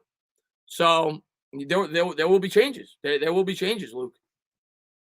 Let's see what we got here. Last Monday Night Football game on the year. Yeah, I'm going to be calling a lot of the playoff games, Vance. I don't really care about this game. I've been doing a lot more Giants content throughout the season, but I'm going to be calling a lot of the playoff games like I did last year. I'll be calling all the wild card games and the divisional round, so I'm looking forward to it. HT2R34 says Giants trash. I love it. I love it when a Washington fan comes in here and says Giants trash. You guys just cut a quarterback that you drafted 15th overall less than 2 years into his career. You guys haven't been to the playoffs since I was 2 years old. You guys have never had a franchise quarterback in your entire history. But the Giants are trash. David Biago, man, thanks so much for popping in the stream, and I really appreciate it. We'll enjoy Sunday no matter what. We win the division, great, of course. If we beat Dallas and Washington wins, always happy beating Dallas. Lose the high pick. Listen, David, the way I'm going into it, hoping to win. I'm all in for the win. I want to make the playoffs. But it's a good way to look at it. It's win-win. If you lose, you get a better draft pick, and you set yourself up better for next year. I'm kind of in agreement with that. But I am going in wanting to win and make the playoffs. Alvaro, Darvish was traded to the Padres. The Padres traded didn't the Padres make another trade earlier today, if I'm not mistaken? The Seahawks cut Snacks Harrison. Yeah, I heard about that, Gary. And Emil, man, thanks so much, man. He says, if we get in the playoffs, we going all the way to the Super Bowl. Emil, I love you, buddy. I love the optimism. I love the optimism, my man. One game at a time. One game at a time, Emil. I just want to win a game against Dallas, and we'll see what happens. We'll see where the chips fall. But I'm not picking Super Bowl. Let's see what we got here. Well, the Seahawks didn't need him anymore. Oh, she's talking to somebody in the chat. What's going on, Clara? Thanks for popping in the stream. Do you agree that the only real long-term building blocks on the offensive line are Thomas and Gates? I think Parrott is YTD, yet to be determined. He could be, but he's definitely not definitive. Gates is definitely trending towards definitive, and I would say at this point Thomas is definitive. Hernandez is we don't know. We hope. And the same can be said for Lemieux. I think the only definitive long-term building blocks or close to definitive, I agree, are Gates and Thomas. I think we're hoping that Parrott is. We don't know yet. And as far as the guards go, we got to hope that one of those guys pan out, whether it be Hernandez or Lemieux. But yeah, I definitely still think we need at least one or two more pieces on that offensive line. Giants fan. Yes. And Abe, man, thank you very much, man. I appreciate it. He says, who were you most impressed with this year? For me, Gates. He's up there. He's up there for me. Gates. I like Gates. I like Gates a lot. He's a tough-nosed football player. He's a leader. I love when I'll never forget it, man. And he's done it a couple of times, but it really stood out against Aaron Donald. I love when he gets in the opposing defense's faces. He definitely struggled a little bit at the beginning of the year, especially with the snapping. If you remember, like the first 3 or 4 weeks, all of his snaps were like almost going over the quarterback. Not all, but 4 or 5 snaps a game are almost going over the quarterback's head. And he definitely struggled a bit in pass protection at the beginning of the year. But once he got acclimated to playing the center position, he's played really well. And he's been one of the really bright spots for the Giants this year. And a guy that they smartly extended before the year started. And now they got him on a really cost-effective deal. So Gates was he's up there, Abe. That's a really good one that you bring up. He's up there. I would say Leonard Williams impressed me. I would say Jabril Peppers impressed me. James Bradbury really impressed me. But Gates is a really good one. He definitely exceeded expectations. That's a really good one. Blue Collar, man, thank you very much, man. I appreciate it. He says, and the other thing I want to bring up, I mentioned on Twitter today, one thing that I really thought hurt the Giants in pass protection this week, Eli Penny. Not having the fullback out there, I think that hurt too. I think had they had a fullback, they would have been able to combat the blitz a little bit better. I think that hurt too. Blue Collar, man, thank you very much. Is Washington signing Dak this offseason? I was talking about this in my Discord today, Blue Collar, and I don't know what Dallas is going to do. I really don't. I'm leaning that they'll bring back Dak Prescott, but if let's say Dallas wins the division. Let's just say they win the division. If they win the division and go 7-9, you look at them and you say to yourselves, well, we were 1-4 with Dak. After that, we went 6-6 or 6-5 to make the playoffs. And let's say they win a playoff game. I don't know. Maybe they don't keep Dak, or maybe they only give him a 1-year extension. I don't know. I'm still leaning that Dak's going to be back with Dallas, or at least for one more year. Maybe they franchise tag him again, give him the Kirk Cousins treatment. But if he does become available, I think that Washington is a landing spot. They've got a lot of cap space and they need a quarterback. And they've shown the willingness to do it in the past with quarterbacks in the division. They signed Donovan McNabb. So it's possible. I'm leaning that he'll be back with Dallas, at least on a 1-year franchise tag extension. But it's possible they move on. What game is easier, the Giants or the Eagles? What do you mean in terms of the win? I actually think the Eagles probably have a better chance to win. I actually might favor the Eagles in that game if Alex Smith is not playing. Juan, man, thank you so much, man, for the $5 donation, man. I really appreciate that, man. Somebody said, Chris, for the Dallas game, can we please focus on the game and not Dave Gettleman and Dan Jones as always? Over the dead argument. Let's focus on the Rob, I'm with you. I'm with you. I hate doing those streams, and maybe if it's on my channel, we won't get it as much. I don't know. I bring it upon myself. I'll be the first to say when I'm on Twitter, I have a good time, and I definitely talk some smack when the team started winning games, and I get it. But I'm with you, man. When the game's on, I want to talk about the game. I'll worry about Dave Gettleman in the offseason. I'll worry about it when I have time on Mondays and Tuesdays to make videos. But when the game's on, I want to talk about the game, especially a game of this magnitude. I don't want to worry about the offseason during the game. I'm with you, Rob. I'm completely with you, man. Big Bang, man. Thank you very much. Hernandez played 10 snaps. Lemieux definitely not better than Hernandez yet. What is going? I'm with you on that, Big Bang. I'm with you on that. Lemieux's not playing well, and maybe Judge will make the change this week, but they don't seem to like Hernandez. I think Hernandez is a better guard right now. maybe they'll make the change. But yeah, Lemieux was out there pretty much the whole game, and he wasn't playing well. So I don't quite know what they're doing there, to be completely honest with you. So we'll see what they decide to do. But yeah, Lemieux's been getting the bulk of the playing time the last 4 weeks or so. What's going on, MYG31, man? He's got a channel as well. Go check him out, man. Thanks for popping in the stream, buddy. What's going on there, Fiery Earthquake? Watch Medicine says the Giants should get Galladay, Robinson, and draft. A lot of people have been talking about Pitts, and to be honest with you, I wasn't doing a ton of research on the draft because I'm focused on the season. I started to watch things about Pitts. Pitts is really good. Pitts is really good. And I've seen him mocked as high as, I think, 3 to the Cincinnati Bengals. I don't think we'll draft him. But if the Giants feel like he is the best weapon, maybe they do. You say draft Pitts or Devontae Smith along with Saquon to maximize DJ like Josh Allen this year to evaluate him in year 3. Well, there's no doubt about it. Whether it's Pitts or whether, it's Devontae Smith or whoever, they need to get a weapon, whether it be in free agency or the draft. And I don't think they'll double down. I don't think that they'll sign a wide receiver to a $20 million deal and then draft a wide receiver in the first round. I could be wrong. I think they'll try to fill another need. But I definitely think if they don't sign one, they'll draft one very early in this year's draft. Let's see what we got here. The Giants honestly need to pick an OC and keep him. Jones is constantly going with these new coaches and does not have an idea what the new season will have. Do you think the Clapper is the answer? Crispy Cracker. Love that name, by the way. You know that I am a guy, I'm a stability guy when it's appropriate. The offense hasn't worked. I like that they come out with a run-heavy approach because I do think that's what fits this team best. The offense hasn't worked. So if they decide to move on, I can't cry about it. They're ranked 31st in the league. They got to get the most out of Daniel Jones' ability. And I think that's on Joe Judge. And I think that's on the GM, whether that's Gettleman or somebody else, to determine whether or not Garrett's that guy. And if they feel like he's not, they better make the change. They better make it fast. And hopefully Jones is a quick learner because 3 schemes in 3 years is not good. It's not good, regardless of who they bring in. It's not good that he has to learn a whole new scheme in his 3rd year. I don't like that, to be completely honest with you. We'll see what they decide to do. I would understand both. I'd understand if they brought back Garrett because of that reason. And I'd understand if they felt like he wasn't the answer. He wasn't a Judge guy. He wasn't. I think he was forced on by Marin. I understand it. They wanted to have some coaches on here with experience.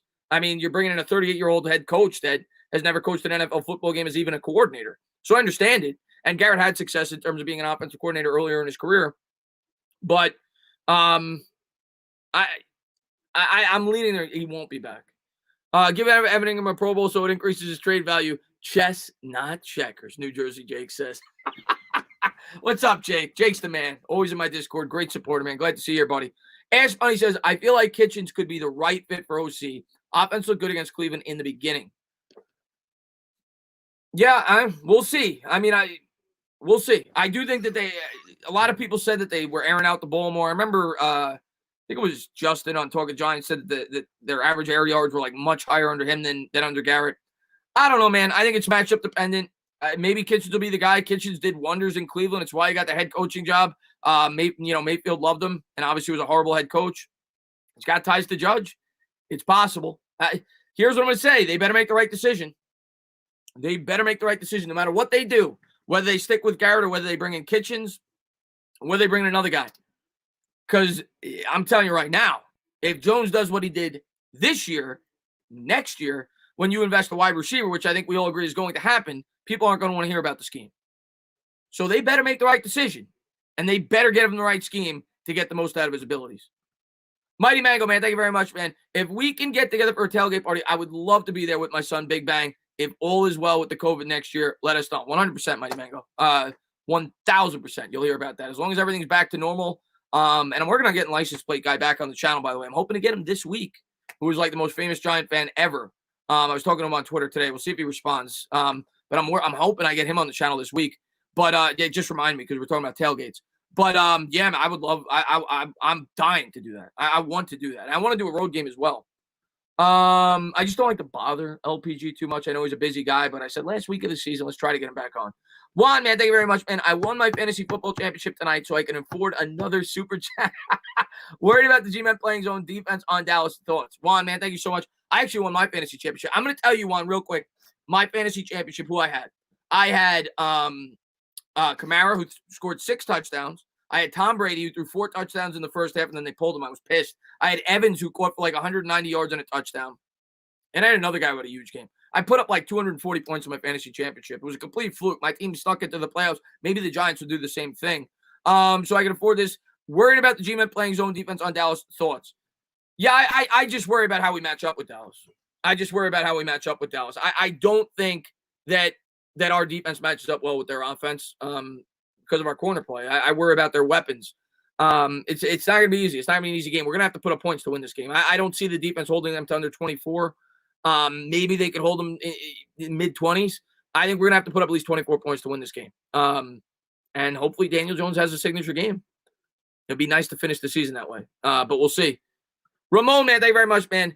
Name a quarterback with less weapons than Jones. Herbert has a 1 and 2. Allen had a number 1. Murray has a 1. Burrow has weapons. 2 has weapons. Let's relax on Jones and the schemes. We lost our running back, no wide receiver. Ramon, maybe the Jets probably, but that's not something to shoot for. But outside of the Jets, there's not many. And when Barkley went down, I think that severely affected Jones this year because I think they were relying a lot on Barkley. Like if Barkley was playing, even though he was struggling at first because the offensive line was so bad, he was getting killed in the backfield. But do me a favor, guys. Look at Daniel Jones' stat line this year. What game did he throw for the most yards the entire year? Week 1. The only game that Saquon Barkley played in its entirety. Threw for 275 yards against the best defense in football. I think Barkley going down definitely hurt the production of both Jones and the wide receiving core. Not to say we don't need improvement there. We do. But he was who the offense was going to revolve around. He was our guy. And him going down definitely affected the entire offense. So we'll see what happens next year, man. Let's see. Mims and Crowder's a slot receiver. I would say that we're at least on par with the Jets in terms of weaponry. Let's see what we got here. I like Herbert a lot, but come on, if we had what Herbert had. Listen, man, I think Herbert's good, but Herbert's got weapons. Like people forget about that. Herbert's got weapons. The Chargers made the playoffs, 2 years ago? They've got really good wide receivers. They've got good weapons there. We don't have weapons like that. I agree with that. I'm still in a wait-and-see approach with Jones, but I'm far from quitting on him.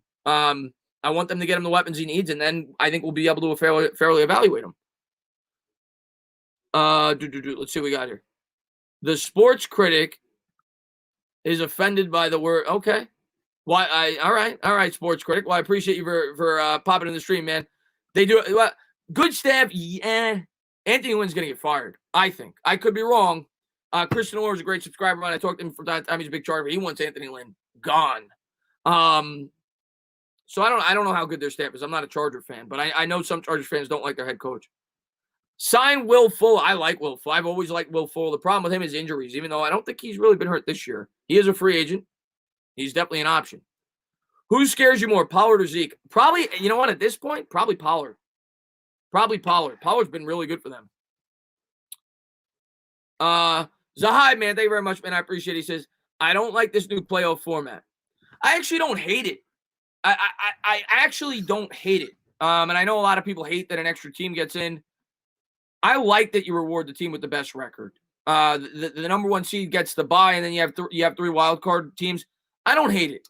I don't want them to add an 8th because I like that the first team gets that bye. I think that's a huge advantage in the NFL to be able to rest up. And I like that you're rewarding the number 1 team in football. So I don't hate it. And it also adds a lot of intrigue, a lot of interest, right? There's like 4 more teams now that probably have a chance to make the playoffs than in years prior on an average year. So I don't hate it. But we'll see how it plays out this year. After seeing 2 years of Slayton, do you think he can develop into a 1,000-yard player? I think his best opportunity to develop into a 1,000-yard player is to have a 1 receiver on the team. He cannot do it as a 1, in my opinion. And maybe he'll develop into something more, but right now, at least consistently, I don't think he can be a 1,000-yard receiver as a 1 when he's getting number 1 coverage. Maybe if you take the coverage away from him and you get a top-tier talent, maybe then. And, obviously Jones matures and would become an offense that throws the football more. Maybe then. But as a 1, I would say no, not consistently. 53 times now, Tana for Brownie. I don't know what Brownie said. I'm sorry if I missed Brownie, or I don't know if Brownie was. And what's going on, Waterfly man? Thanks for popping in the stream, man. I don't know if Brownie was spamming, but it's hard for me to. What's going on, Lucas man? Thanks for popping in the stream, man. He says leg workout. Do you think Bills low-key Super Bowl favorites? Bills low-key Super Bowl favorites. I'm a big fan of the Bills. I was a big fan of the Bills last year. I'm a big fan of the Bills this year. I love Josh Allen. I've always liked Josh Allen. Go back, look at my video. Talked about the 5 quarterbacks that were going to break out this year or could break out this year. The 5 most likely quarterbacks that could break out this year. Most people had Kyler Murray. I had him 1. I had Josh Allen number 1 this year in terms of a breakout quarterback. I had Baker Mayfield 2. Not bad. Did pretty good there. Josh Allen is 1, Baker Mayfield is 2 going into the year. But I'm a big Josh Allen fan. I think he's got unbelievable talent. And when they got him Stephon Diggs, man, I thought he was going to blow up this year, and he has. We'll see how he performs in the playoffs, but he's a really talented quarterback. Let's trade Zeitler for the scum off my shoe. Too much money. I get it. He's not worth the money at this point in time, especially with the reduced salary cap, but we're thin at that position. I played Peppers in high school. He's a beast, dude. New Jersey football, man. That's awesome, man. Reese, man. Thanks for popping in the stream, man. Let's see what we got here. Is a potential A-Rob and first-round wide receiver signing worth it? Or is it either free agency or draft and address edge in the other? I would not do that. I think I'm not going to cry if they do it. I would not do that. I think we have other needs on this team, and they need to be filled. I would not spend $20 million on a wide receiver or whatever much it would cost and then use our first-round pick on one. I would not do that. I'm not saying draft another receiver, but if you spend $20 million on a receiver, I'd wait till like round 3, round 4. It's a deep class. You could probably find talent later in the draft at that position. If you're going to invest that much money into a wide receiver free agency, I would not then use our first-round pick on a wide receiver. I think you need to address it on a pass rusher or a cornerback at that point. Let's see what we got here. Greg says the Giants definitely need another corner. It's not even a debate. The Giants absolutely need another corner. And I know some people may not agree with me on that, but the Giants want to be an aggressive defense, and because they don't have a solid corner that they can rely on, it limits them. They're not able to be as aggressive as they want to be because they can't trust their corner play. So I definitely think they need another really good corner. Let's see what we got here. And what's going on, Afghanistan? Thanks for popping in the stream. What's going on, Sabrina? Thanks for popping in the stream, man. Josh Allen has a kid. Josh Allen, the only question for Allen was his accuracy. And this year he's throwing 70%. He's got a cannon. I think he's really good. Jake says, as much as I hate Evan Ingram, I've told multiple times the coaches and judge love him and his versatility on the offense and plan to give him an extension. Don't know if that's happened. Wow. Jake, we're going to have to talk after the stream. Zahai, man, thank you so much. Sup, Chris? How do people treat you at work, bro? You're a celeb for your I don't know. I don't think I'm a celeb, but Zahai, I'll say there's been a couple of people that have noticed me. I don't know if I told you guys the story. I was walking my dog like 2 weeks ago, and there was just like 2 guys across. It was like right after we beat Seattle. So I guess like 3 weeks ago. And, everybody's pumped up about the Giants.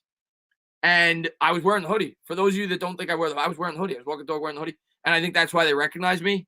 And the guy's like, oh, my God, you're the guy from YouTube. He's like, I've been watching you for the last 2 years talking about the Giants. He said, you're awesome, blah, blah, blah. We talked for about, a couple minutes. But a couple of other times. I walked into a baseball card shop one time. The kid knew me. A couple of times at work. It's funny. I'm not a celebrity, but it's funny that you get noticed. Jay says, hey, Chris, what do you think about a healthy Tua? What do I think about a healthy Tua? I was a bit surprised. What's going on, Bill Cower? Thanks for popping in the stream. That they decided to move on from Tua. But by the same token, they're in the playoff race. They're playing to make the playoffs. And I was surprised when they brought Tua in, to be honest with you. I thought they rushed him in. The Dolphins were playing pretty well. Fitzpatrick was playing pretty well. But somebody equated it to Eli's rookie year when the Giants had a pretty good record. I think it was like 5-3 or whatever it was. I think we were over 500. And they benched Kurt Warner and they brought in Eli Manning. And people said, would you have taken Eli out to bring Warner back in if you were still in the playoff race? I said probably not because I'd be worried about the maturation of my quarterback. But the Dolphins are trying to make the playoffs. I can't kill them for it. But I was surprised that they benched him. Big Bang, man, thank you very much. Can't afford to miss on a wide receiver. Needs to be a free agent signing. Hey, if it's in the budget and you can get a top-tier wide receiver, get it done. It's what we did for Eli in his second year. We got him Burst.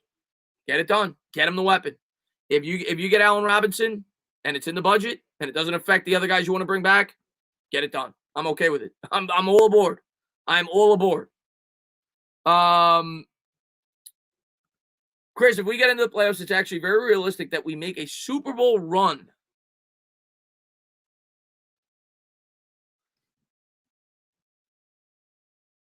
All right, hold on. I got to pause. Let me read the rest of it. We've done it before. Graham will easily scheme up a great game plan against any time in a clutch game.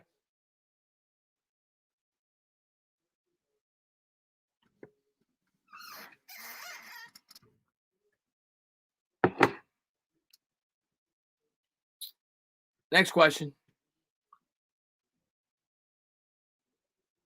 Next question. I love you. I love you, J Dog. I don't know. I don't know what drugs you took tonight. I don't know what drugs you took tonight, but hopefully you didn't take too many. Let's see what we got here.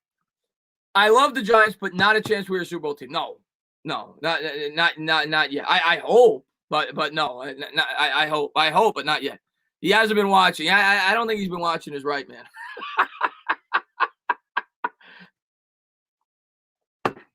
Chris, do you do shout-outs? I try to shout out as many people as I can. Jake says, giving Evan Ingram a Pro Bowl so it increases his trade value. Chestnut checker. Yeah, I think you said that earlier. I hope so, man. What's going on, Greg, man? Big Bang, man. What's going on, my man? I wish, but no. Hey, Chris, are you streaming the Washington? Oh, yeah. King, but you could believe that. I'll be streaming that game 1,000% if the Giants win on Sunday. No doubt about it. And we'll hang out, we'll party, and hopefully get a W. Well, the Eagles will get a W. We'll all be huge Eagles fans for that game, but absolutely, I'll be streaming that game if the Giants win. 1,000,000%. Chris, you watching? But I am not. I'm actually hanging out in the stream, but I'm going to pull for Buffalo. I'll tell you right now in the playoffs, I'm going to pull for Buffalo if the Giants are out of it. I pulled from last year, and it's not just because they're from New York. I like the way they built their football team, and like I said, I'm a fan of Josh Allen. I'm going to pull for Buffalo. Let's see what we got here. We've had some good one-year rentals at tackle recently. What do you think about getting one on like a 1 year, $3 million to compete with Lemieux and Hernandez? Well, I think that's what they do. Giants fan, I think that's what they do. If they're moving on from Zeitler, I think that's what they do. Like what they did with Remmers and Fleming, which, by the way, I don't think Fleming's gotten enough credit. I'm not, we know he's not a part of the future, but Fleming did a pretty good job considering. I'm with you. I think he was a good signing. For what the New York Giants spent on him, for a guy that's a Band-Aid tackle. And that, I think, is what they would do at guard if they moved on from Zeitler. They would do the same exact thing. And Remmers is actually, from what I remember, I think Remmers went to Kansas City, I think. And I think I remember hearing he was doing pretty good this year. But, yeah, I think that's the approach they would take. Ryan Clay, what's going on, my man? He says, hello there. You should stream it anyways. I don't think I'll have the heart. If the Giants lose, I don't think I'll have the heart. But what I will do, if your team makes the playoffs, I will definitely be streaming your playoff game. But I don't think I'll have it in me to stream that game if the Giants lose. But if the Giants win, I'm streaming it. Stephen Lloyd, man, thanks so much. Just jumping in before heading off to bed. Happy New Year, bud. If I don't catch you before. Stephen Lloyd, man, thank you so much, man. Thank you for being such a great supporter. Get some sleep, man, you plonker. That's what he calls me. He calls me a plonker. He's from across the pond, and that's what they say over in the UK. Steven, man, thanks so much for popping in, buddy. And man, he says, even though it's so unlikely, my dream is seeing the Giants match up with the Bucs in the first round. Well, it's not unlikely. Well, I mean, you could say it's unlikely we make the playoffs, but if we make the playoffs, that's who we're playing. The Bucs are like locked into the 5 seed. The Bucs are going to be the 5 seed. So that's who we will play if we do make the playoffs. It'll be Tom Brady, more than likely. But, man, thank you so much, man. And that's not my dream at this point, to be honest with you. The Bucs right now look really good. T-Man, thank you so much, man. If we lose and draft 4 to 6, get a top edge in Rousseau or pay. A lot of people are talking about pay. Wide receiver round 2 or Pie, however you pronounce it. He's the second edge rusher everybody's talking about. Wide receiver round 2, cornerback round 3. Keep Tomlinson plus D-line. Lose Williams, Solder, Zeitler, reconfigure O-line. Money for free agent wide receiver. Your thoughts? And Happy New Year.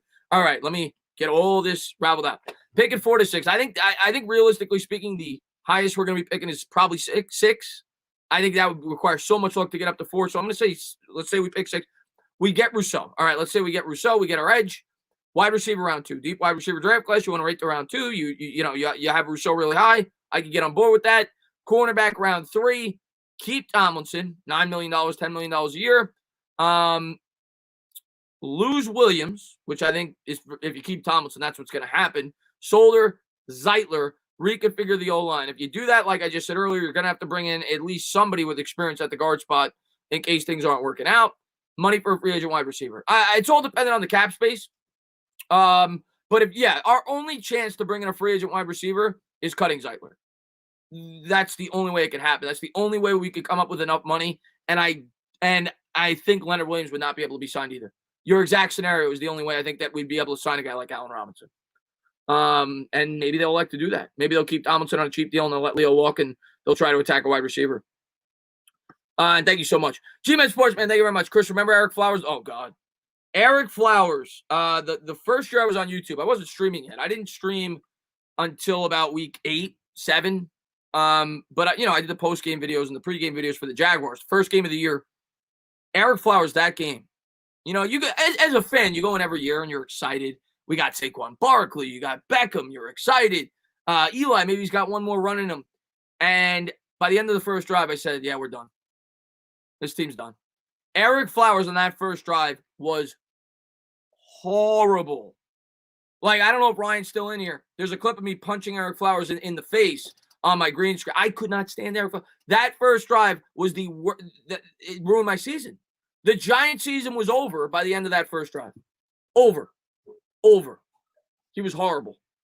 What's going on, Antero, man? Thanks for popping in the stream, man. Happy New Year's, my man. Thank you for being here, buddy. What's going on, Nick the First? Stephen Lilly says, I'd never call you a bonker. You're a Wally. What's going on, my man? Thanks for popping in the stream, man. Stand up, David, man. Thanks for popping in, buddy. How great would it be if we beat Brady? Oh, are you kidding me? That would make my year. You knock Brady out one more time, that'd make my year, man. Let's see what we got here. Dog says, love the content. Can you give me a shout out, please? There you go. You didn't have to pay for that. Sorry. There's a lot of people in here. I don't know if you were the guy that asked for the shout out earlier, but there you go. Doge Moj Gang. Thank you so much, man, for the $2 donation, man. I really appreciate it, buddy. And thank you for the support, man. Thank you for the kind words. Let's see what we got here. Ryan Clay says, Eric. Oh, God. Yeah, it's because you're a Washington fan. But he did actually play pretty well for you guys. I'm going to be fair. He played well at the guard spot for you guys, but he was horrible. My least favorite athlete probably of all time. Steve always says Eric Flowers should have served life sentences for murdering Eli every week. Yeah. Eric Flowers was actually on the opposing team's payroll each week. The Giants didn't pay Eric Flowers. It was the opposing team. He played for them. He didn't play for us. He was he was kind of like a pass rusher for the opposing team. He just let people go by. So he sucked. Did somebody say so happy the Giants are getting Trevor Lawrence? What's going on, Jameson, man? Thanks for popping in the stream. Oh, so happy the Giants ain't getting Trevor Lawrence. I don't know if that's sarcastic or if that's serious. I never root for my team to tank. Hi, ladies. What's up, Waterfly, man? Thanks for popping in the stream. What's going on there, Stealth Raven, man? He says, hi, 16. I remember how mad you were at Eric Flowers and your Oh, God, I was so pissed. Zuhai, man, thank you so much. Top 3 players you got on your eyes in free agency. I'm going to do a ton of videos on these. But, I mean, wide receiver, I'll mention at each position, like one player. The number one wide receiver for me is Allen Robinson. I probably have Galladay 2, Corey Davis 3 for me. I'm trying to think other positions. I mean, I know, there's names like Patrick Peterson at corner. I don't want to attack cornerback in free agency. They're all older. I don't want to attack cornerback in free agency.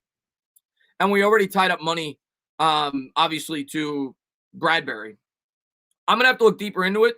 I'm sure that I'm in free agency. If we're gonna bring in an outsider, I think we're gonna use the bulk of our money on to retain some of the players that are currently on our roster. I think a lot of our money, if it's not gonna be spent on a wide receiver, which could be a premium player for us, I think it's going to be depth pieces on the offensive line and things like that. I think it'll be minor moves. I don't think we're going to have a lot of money to play with. But if we do make one big signing, I think it'll be a wide receiver. And if I could handpick one, I'd pick Allen Robinson. But I'm going to have a lot of videos up on depth pieces. I haven't been able to look enough into it in terms of bargain guys. Shaq Barrett's another name people bring up in terms of a high-priced edge rusher. There's a number of them, and they could elect to do that, being that it's a slim edge rusher market. If they want to splurge and spend big money there, you get a guy like Shaq Barrett. Yannick's a free agent. There's a number of guys. So those are the two ways I could see them going if they're bringing in a big name, the edge rusher or the wide receiver in free agency this year. But other than that, what's going on, Ashton, man? Thanks for popping in the stream. Other than that, I think they're gonna try to sign depth players, on like the offensive line and things like that. G-Man Sports, thank you very much, man. If we beat the Bucs, who do you think we play next? We play the 1 seed more than likely. Well, there could be an upset. We got to beat Dallas first, and then we got to hope Washington loses. But if we were to win our first game, we'd be the 5 seed. 2 play 7, 3 play 6. So if 2 and 3 both won, we'd be playing the Packers. If the 6 or 7 seed won, we'd be probably playing the Saints. Let's see what we got here. Can't wait for offseason talk. Yeah, Jay, I'm just trying to. I don't want to put the cart before the horse. We're still playing very meaningful football. I don't want to jump into the offseason until it's appropriate. And I'm going to do it. But I'm sure there'll be a lot of rumors. The first thing we're probably going to start with is seeing where this team is going. Is Gettleman going to be back as the GM? That's going to be the first thing we talk about. And if Gettleman moves on, what guys they can bring in. So that's going to be the first thing that I'm going to go over. And then obviously we're going to dive into free agency. I'll be streaming the playoff games, and there'll be plenty of time for offseason stuff. There always is. What's going on, Ali Khan, man? Thanks for popping in the stream, man. Streaming on your channel or it's going to be on my channel, Corbin. Thank you for introducing me to the world of Giants YouTube, man. Love your content. Keep it up, man. I really appreciate it. Hey, man. Thank you for checking it out, man. I love the Giants community, man. There's a lot of great content creators, a lot of great people, a lot of great Giants fans on here. Yeah, I mean, I try to work with as many as I can. I think I'm going to be working with Vincent Reposardi again this week. I think he's a really good guy. Big Blue Unbiased. Obviously, I work with Mike Too Nice every week. I'm going to be on his channel tomorrow. Obviously, you guys know Bad Dog. I work with him all the time.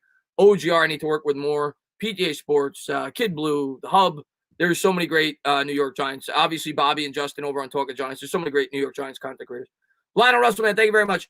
I think we are taking a receiver round 1, and I really think it's going to be Terrence Marshall Jr. from LSU if we win the division. If we he's the taller guy, if I'm not mistaken, Lionel Russell, right? I think he's like 6'4". Maybe I'm wrong. I think. And yeah, if we're picking later in the draft to win the division, that may be who we're looking at. A lot of my subscribers have talked about him. I think he fits the scheme, if I'm not mistaken, if I'm thinking about the right guy. Hey, Chris, great video on Gettleman. I appreciate that, Baruch, man. Listen, man, I'm always going to give my Fist Vegas. Of course, Fist Vegas. Fist Vegas. Gotta show Fist love. G-Man Sports, man, thank you so much, man, for the $2 donation. I really appreciate that. I don't try to leave anybody off. I try to show everybody love. Sneak Freaks, man, thank you so much. The Bears. The bear down. What's going on, man? Thanks for popping in the stream, man. You guys right now, the Bears, you guys actually have a shot to get the 7th seed, which is crazy. And you guys are getting hot. You guys got a good defense. Maybe you guys make some noise in the playoffs. Maybe you guys knock off the number 2 seed against the Saints. Saints haven't been playing it great as of late, but the Saints have a really good team. Ramon, man, thank you very much. I would love us to draft Parsons for Penn State, team him up with Martinez, then a cornerback. That's another possibility, Ramon, no doubt about it. Or Raymond. I hope I'm saying your name right. Maybe it's Raymond Ramon. But that's another possibility. Obviously, a lot of Giants fans are in love with Parsons. By most people's standards, the best linebacker in this year's class. A guy that can move, a guy that probably be very good in coverage. I think that's another option for sure. And I think the Giants go BPA. It's someone that fits their needs. But right now, if you ask me, in terms of need, I think it's corner, wide receiver, corner, edge. But I wouldn't be upset with a player like that. It still fills a need. Online Blue Sports, I got to work with him. I meant to work with him a couple of months ago. He asked me. I'm going to work with him. What do you think of J.J. Watt's beatdown on his team? I absolutely loved it. One of my subscribers, Lloyd, I forgot who it was, added me on Twitter of the interview or the press conference that J.J. Watt had. Oh, my God. I friggin' love that guy. I friggin' love J.J. Watt. J.J. Watt called out his teammates for quitting on the football team. I loved it. I absolutely love J.J. Watt. He's one of my favorite players in the league. I love J.J. Watt. Yeah, Terrence is the taller one. Yeah, I thought so. Yeah, he's like 6'4". Yeah, that could be a guy we're looking at. And G-Men Sports, man, thank you so much. If we win it, will it be our first 6-win or higher season since 2016? Also, do we keep Slayton or Ingram if we need to get rid of one? Well, I think you're thinking long term because Slayton and Ingram will both be on the team next year. Yeah, it would be. We won in 2017. We won 3, I think. 2018, I think we won 5. And last year we won 4. So yeah, it would be our first 6-win season since 2016 if we were to win, which is embarrassing, but it is. And as far as Slayton or Ingram, I think Slayton's here more long term than Ingram. Like I said, I don't think Ingram's going to get a contract extension. I think he plays here next year. I don't see him getting a contract extension after that. I could be wrong, but I don't think so. I think Slayton will at least see, 4 years on the New York Giants, so 2 more years, and then they'll decide whether or not they want to extend him. So I would say Slayton, but I don't think either one's guaranteed to see a second deal. I think Slayton's more likely. Juan, man, thank you so much, man. I appreciate it. He says, where's your Modelo? Let's go Big Blue all in. Juan, I'm going to let you guys decide. I'm going with the hoodie. You already see that this week. I'm going with the hoodie. What beer you guys want me to drink on Sunday night? Or Sunday day, rather. You pick the beer. I'm going to drink it. You want Modelo? What do you want me to drink? You want Modelo? I'll drink Modelo. Whatever you guys want me to drink, I'll drink it, man. Waterfly, you still in here? What's going on, Brownie, man? Thanks for popping in the stream, man. Water. Moose wants water. What game is easier, the Giants or the Eagles? What do you mean in terms of who's going to win? I am not drinking Keystone Light. I'm not 17. I'm not drinking Keystone Light. That will not happen. I'm already cringing, thinking of screaming Fly Eagles. We're all gonna be screaming it. Miller High Life, Modelo, what guys? I put more. I give you guys a lot more credit than this. You guys are giving me you drink Natty Light. Come on, guys. You got to get better with your beer selections. Drink White Claw. No thanks. No thanks. Just drink something that won't damage your liver, Stephen Lim says. Let's see what we got here. Can I drink Corona beer? And good night, Solly says. Modelo Especial, Lloyd says. I'm a Modelo guy. I like that. Finesse says P. I'm not doing that. Budweiser still says. Zima. Oh, my God. You guys are bad, man. Chris, will you stream the Washington game? Baruch, I am going to stream the Washington game if the Giants win. I am going to stream the Washington game if the Giants win. What's going on there, Brendan, man? Thanks for popping in the stream, man. G-Man Sports says, my Giants jersey hasn't been lucky anymore, but I got a hoodie this week. I'm going to try it out. G-Man Sports, I hope it works. Maybe the hoodie will work for you. It definitely wore off for me, but I'm still rocking with it. I still believe in my football team. How do you think Ingram will be? Well, I mean, Ingram's been Brandon. A lot of people have said that. They've used Ingram a lot this year on the outside, if you've noticed.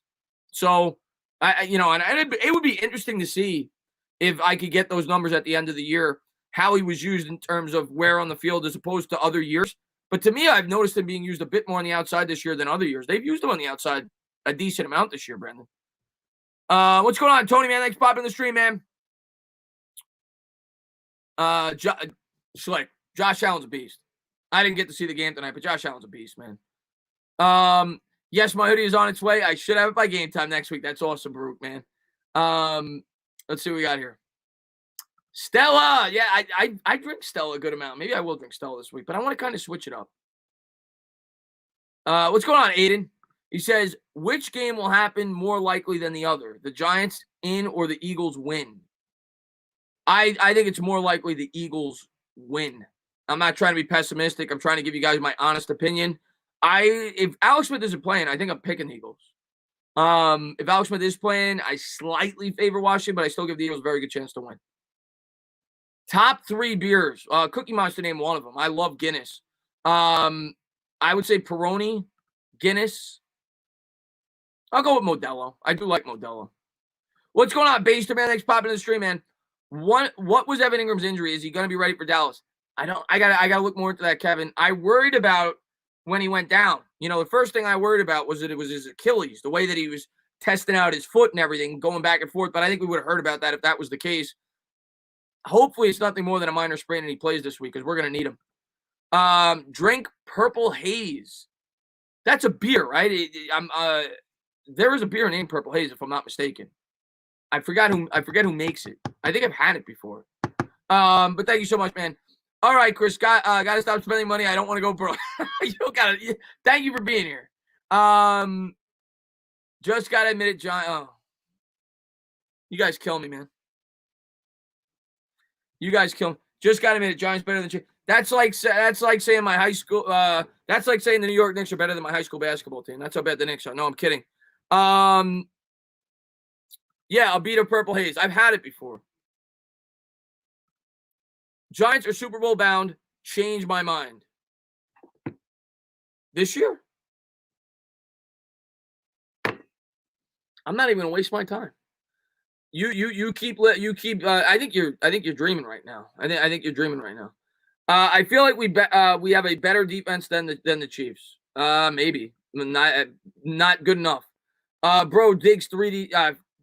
Diggs has been one of the best players, but one of the most underrated players in football this year. He's been unbelievable, and he definitely has a lot to do with Josh Allen's success.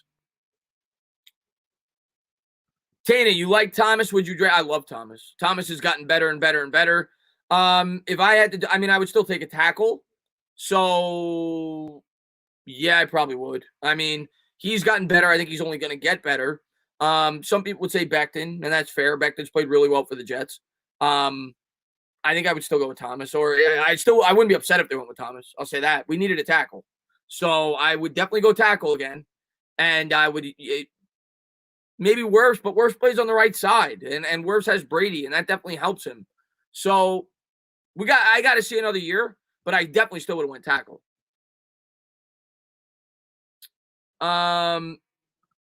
Should the Giants get Allen Robinson? I would lean Allen Robinson if I had to pick between one of the two. Let's see what we got. Quit drinking decades ago, but my favorites were Killian Red or Black and Tan Guinness. I've had both. I would definitely go with Black and Tan Guinness over the Killian, but I like both. Isn't Killian's Red? I think if you put that, does that make a Black and Tan with Guinness, or is that another beer? I think that's Smittix. Packers Super Bowl bound. Shaking my head. I agree with you. I have the Packers right now. I'm going to stick with my initial pick, which was the Saints. I had the Saints Chiefs before the year started, but if I had to pick a team right now, I pick the Packers. Aaron Rodgers is ridiculous. Like Aaron Rodgers has 44 touchdowns, 4 interceptions. He's playing at an MVP. He is the MVP. Everybody knows, if you watch my channel, I'm a huge Aaron Rodgers guy. I'm going to be pulling for Aaron Rodgers to win a Super Bowl this year if the Giants are out of it, because I think he deserves it. I think it's a crime that he only has one, and he's been incredible this year. He's had probably arguably one of the top 3 or 4 statistical seasons ever at year's end. If he throws another 3 or 4 touchdowns this week, you're talking 47, 48 touchdowns, 4 picks. He might have even exceeded his best season ever, which you could argue is the greatest statistical season ever, in which he threw 48 touchdowns and 6 picks and had 122 QB rating. Aaron Rodgers is a freak. The guy's thrown now 11 interceptions over his last 47 starts, and I think 92 touchdowns. He's insane. And boss, man, I appreciate that, man. Thank you so much for being here, buddy. I appreciate it. Packers versus Chiefs. I would love to see that Super Bowl, man. I know Authentic's in the chat. What's going on, Authentic, man? Zeke says, if Dave Gettleman stays, do we trust him to get the right weapons to help Jones?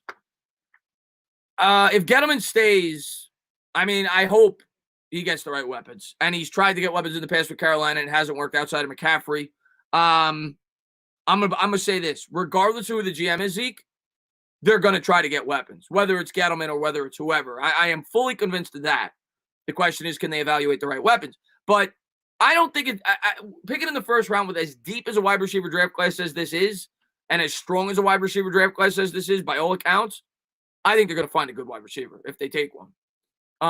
So I don't really worry about that. I do think, regardless of who the GM is, I think the Giants will make it a focal point to draft a wide receiver if they don't sign one in free agency. So I do think that we're going to get a good weapon. Maybe I'm wrong, but I do think that.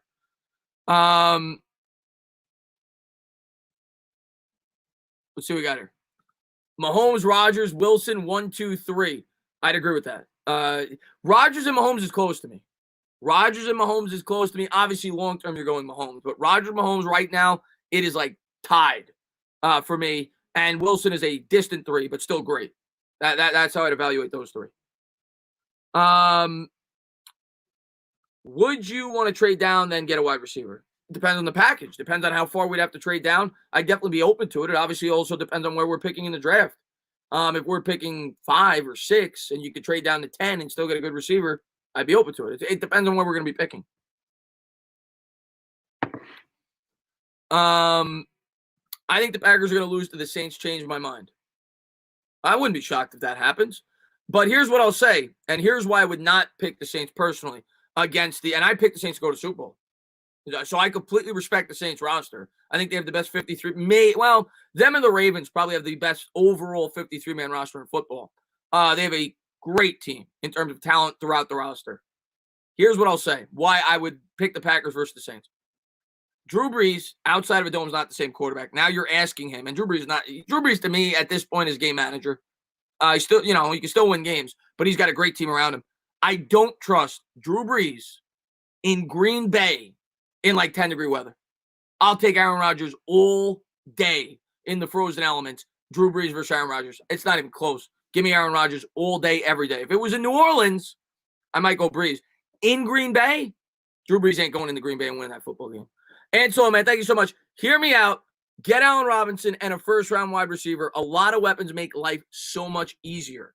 All the best teams have good wide receiver groups. Hey, if they do, I'm not going to cry if they do that. I understand we need it. I want one or the other. I want either big money on a wide receiver free agency or first-round wide receiver. I'm on board with that at this point. I personally don't want both. I'm okay with drafting a wide receiver in the 3rd or 4th if you sign Allen Robinson. I don't agree with signing Allen Robinson and then using your first-round pick on a wide receiver. I think we have a lot of needs on this team. I think you'd use it somewhere else.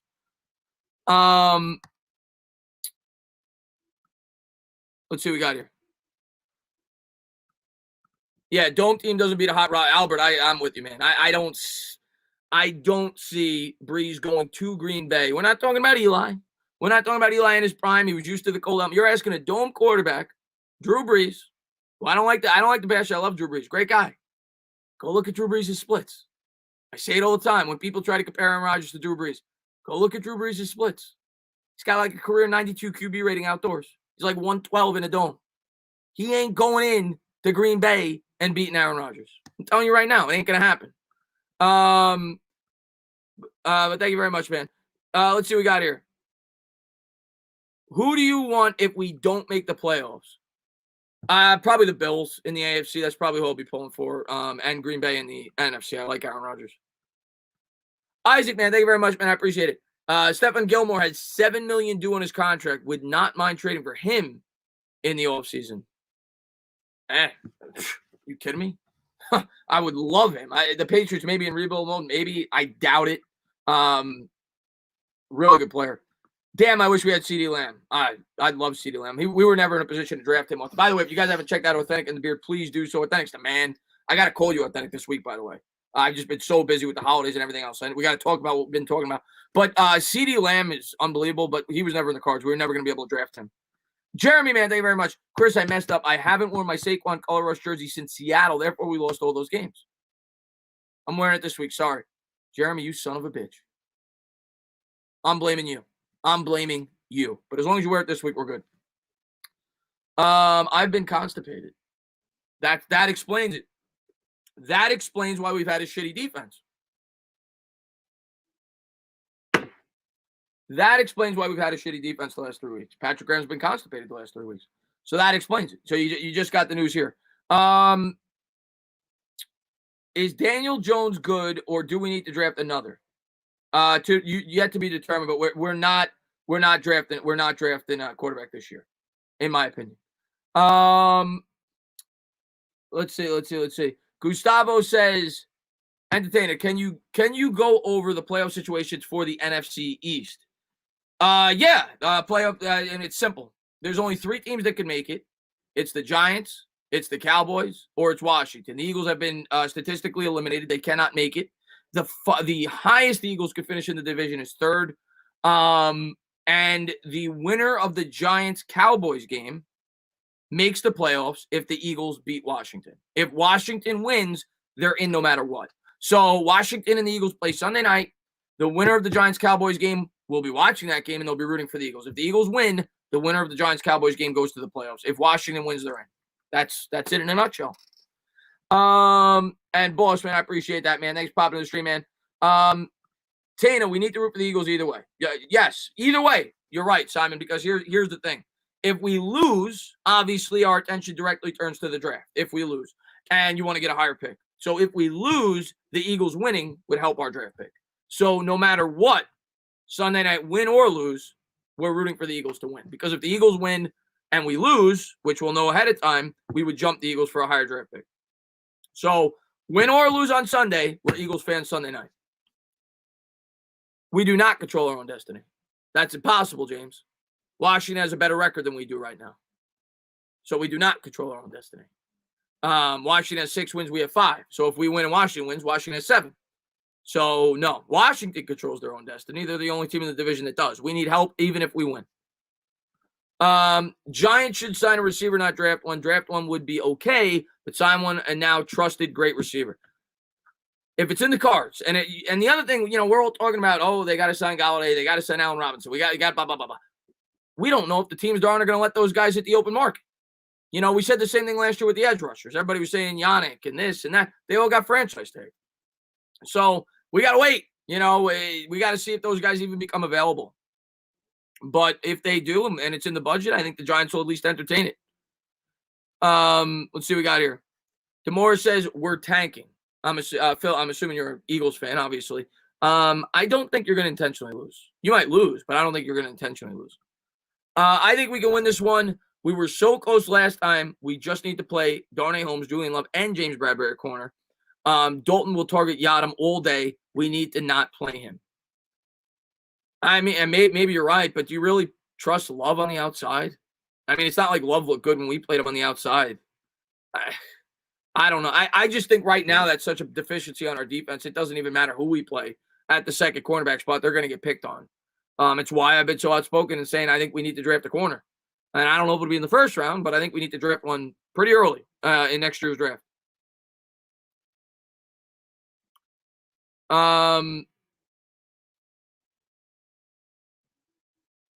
Let's see what we got. The Giants are going to get Allen. We'll see, Avery, man. We'll see. Just shit over the You can get a corner from anywhere. What do you mean, Scott? You could get a corner from anywhere. I've been watching the Giants for, I don't know, regularly probably since about 93, 94. Trust me, that statement does not hold true. Trust me. I can count on one hand the amount of good corners I've seen in a New York Giants uniform. The New York Giants don't get good corners. So I disagree with that. I don't think you could get them from anywhere. It's not easy to get corners. Let's see what we got here. Allen Robinson did say he liked how Slayton played a while ago. He did. He did say that. What do you think of our linebacking core, young and hungry? I like it. Needs work. We still definitely need another piece in that linebacking core. I like it. They've gotten a lot out of the players that they've brought in. Martinez has played really well. I still think we need another piece. Corner number 2 is a need, and we will need another in a few years. I just have PTSD from our disaster first-round cornerback picks over the past. MD, I completely understand. Eli Apple, I mean, my God.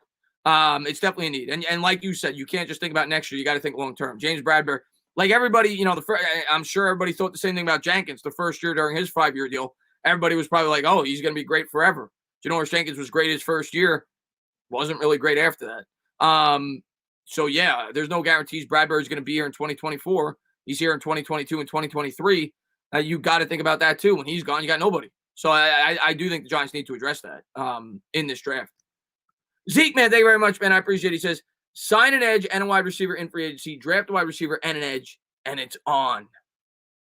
I would love to be able to get both, name Shaq Barrett and Allen. It's not in the – I don't think it's going to be in the budget. I don't think the Giants are going to be able to create enough cap space to be able to do that.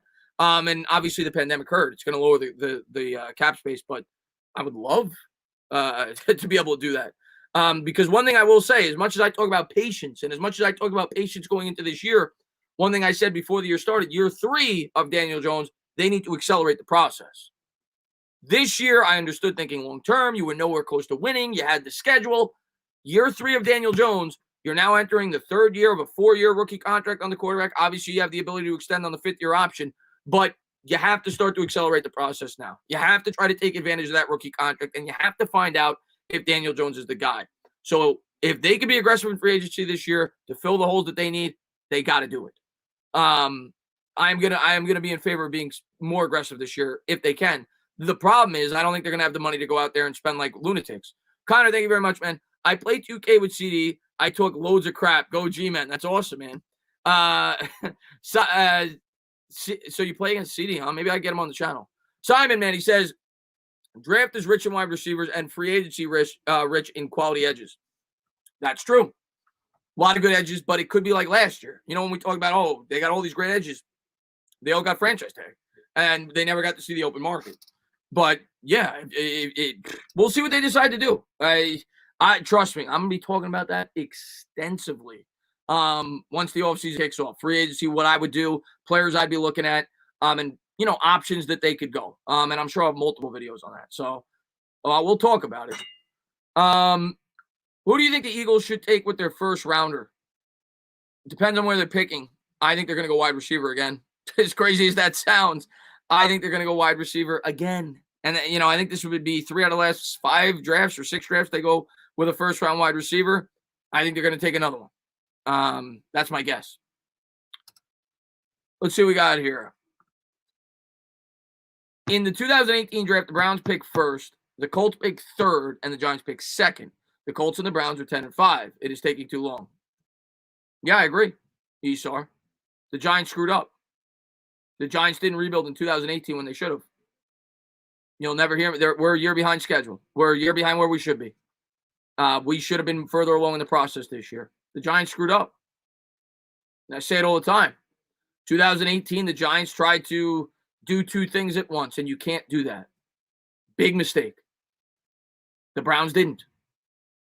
The Colts didn't. The Colts traded down with the Jets. They got assets. The Giants tried to win at the same time. Can't do it. So that's the reason. Or at least that's a big part of the reason. We didn't start the rebuild when they did.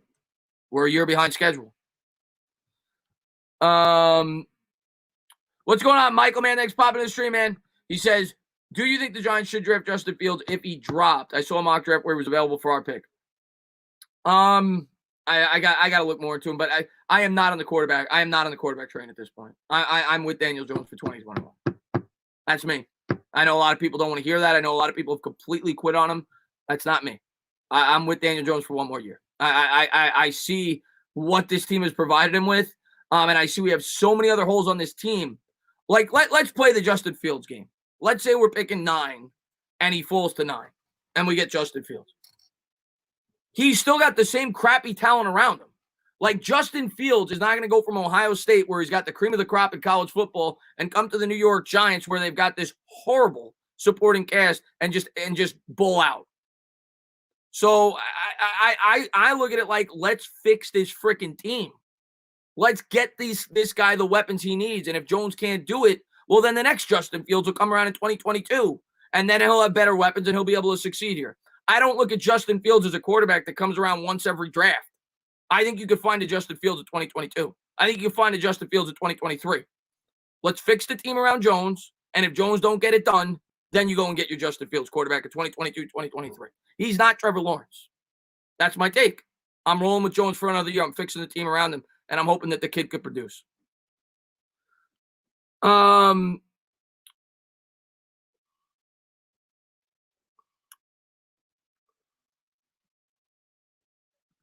We are not drafting a quarterback. I guarantee it. And if I'm wrong, I'll buy you a New York Giants jersey of your choice. I don't think you're wrong. I don't think we're taking a quarterback.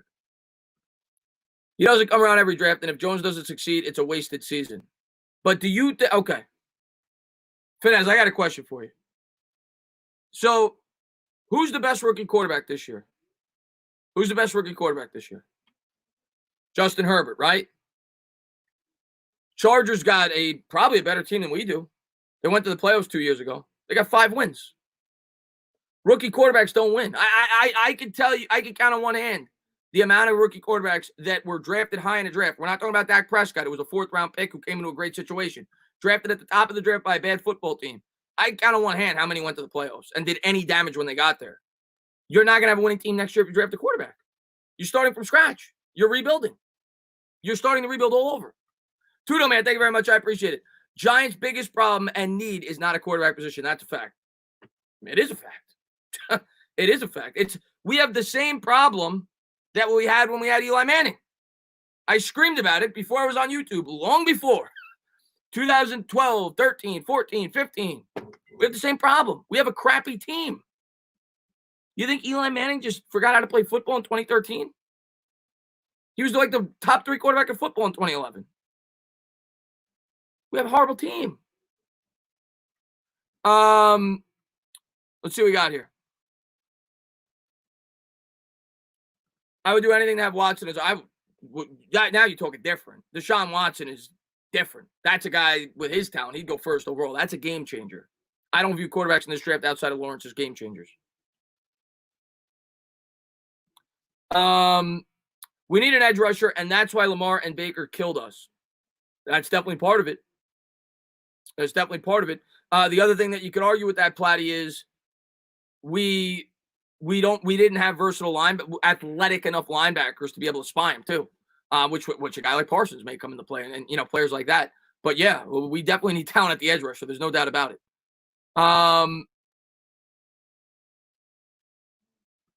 Entertainer, the Giants fans that are saying that the pick would be better are bozos. Our team needs playoff experience.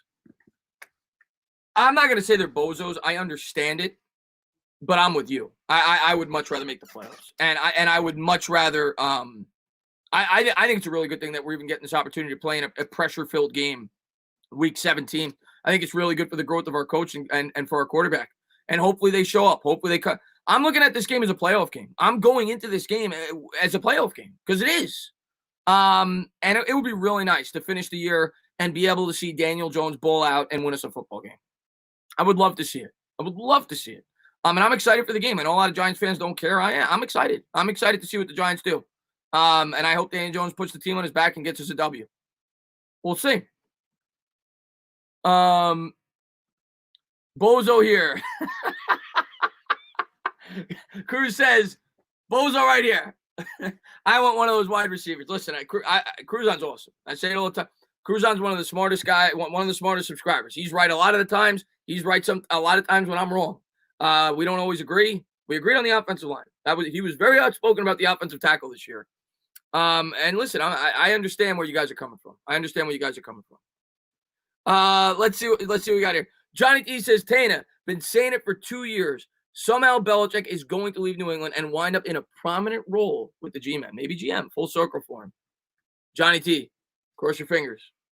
But, what I'll say is, there's no guarantees. Henny Boggs, man, what's going on, man? Thank you so much. There's no guarantees that would work. John, I don't know if Johnny talks to me on Twitter all the time. He's awesome. I don't know if you're a Knicks fan, Johnny. I think you are. I don't know. But everybody went goo goo gaga when the Knicks got Phil Jackson back. What did that do?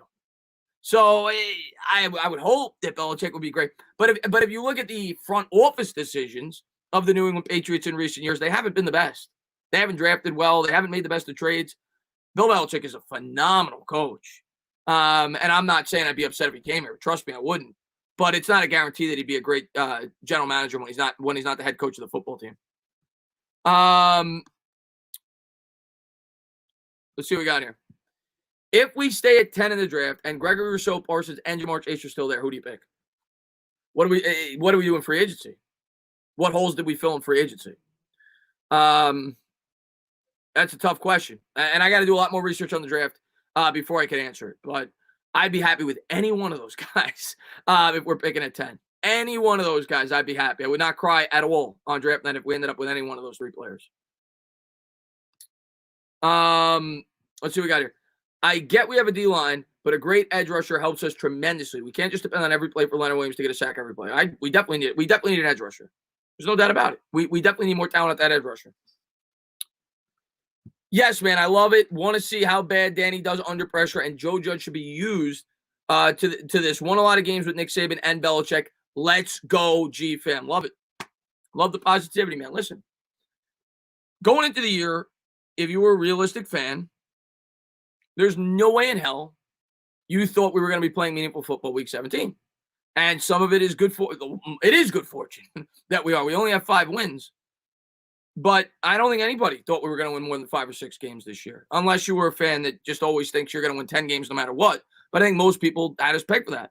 So I want us to end on a good note. I want us to end the season and saying to ourselves, we beat the Cowboys for the first time since 2016. We beat the Eagles for the first time since 1842. We played tough against some really good teams this year. We beat Seattle in Seattle. There's room for growth. There's room for optimism. Let's build off that. This isn't a team like 2016 where you had a ton of veterans and momentum doesn't carry over. Maybe it won't. But I look at it like it's a young roster. It's a young coach. It would be a signature win to close out the season against Dallas to potentially make the playoffs. I think it's a pretty big game. I really do. Even though I know that nobody thinks we're going to do anything in the playoffs, I'm excited to see how the team responds. I am. I'm not excited. I'm not a bozo. Playoff experience, key to future success. Andrew, man, thank you very much. Tana says, what do you think about Pettis? We saw a bit of him on Sunday's game. You think he has potential? He made a nice catch. I was surprised. We're going to close down about 10 minutes. I know we'll go to about 11. I'll go a little longer. You guys have been fantastic tonight. Thank you guys for being the best supporters on YouTube. Thank you guys for being incredible. I appreciate each and every one of you guys. We saw him a bit in the passing game.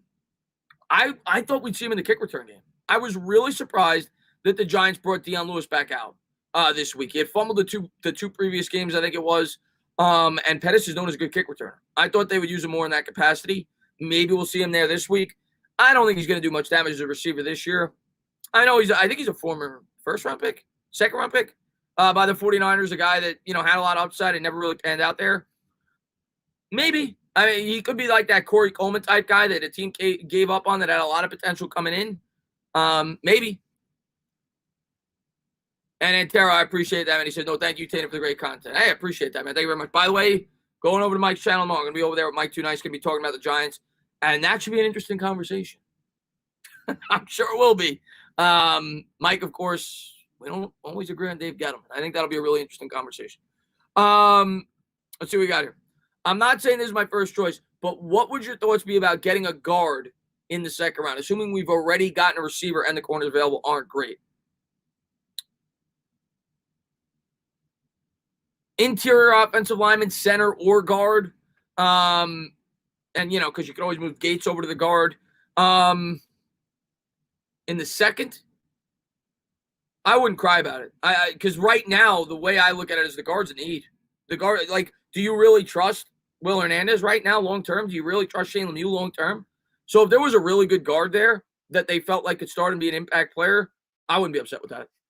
I'm not saying it's one of our 3 or 4 biggest needs, but it's a need. It's definitely a future need.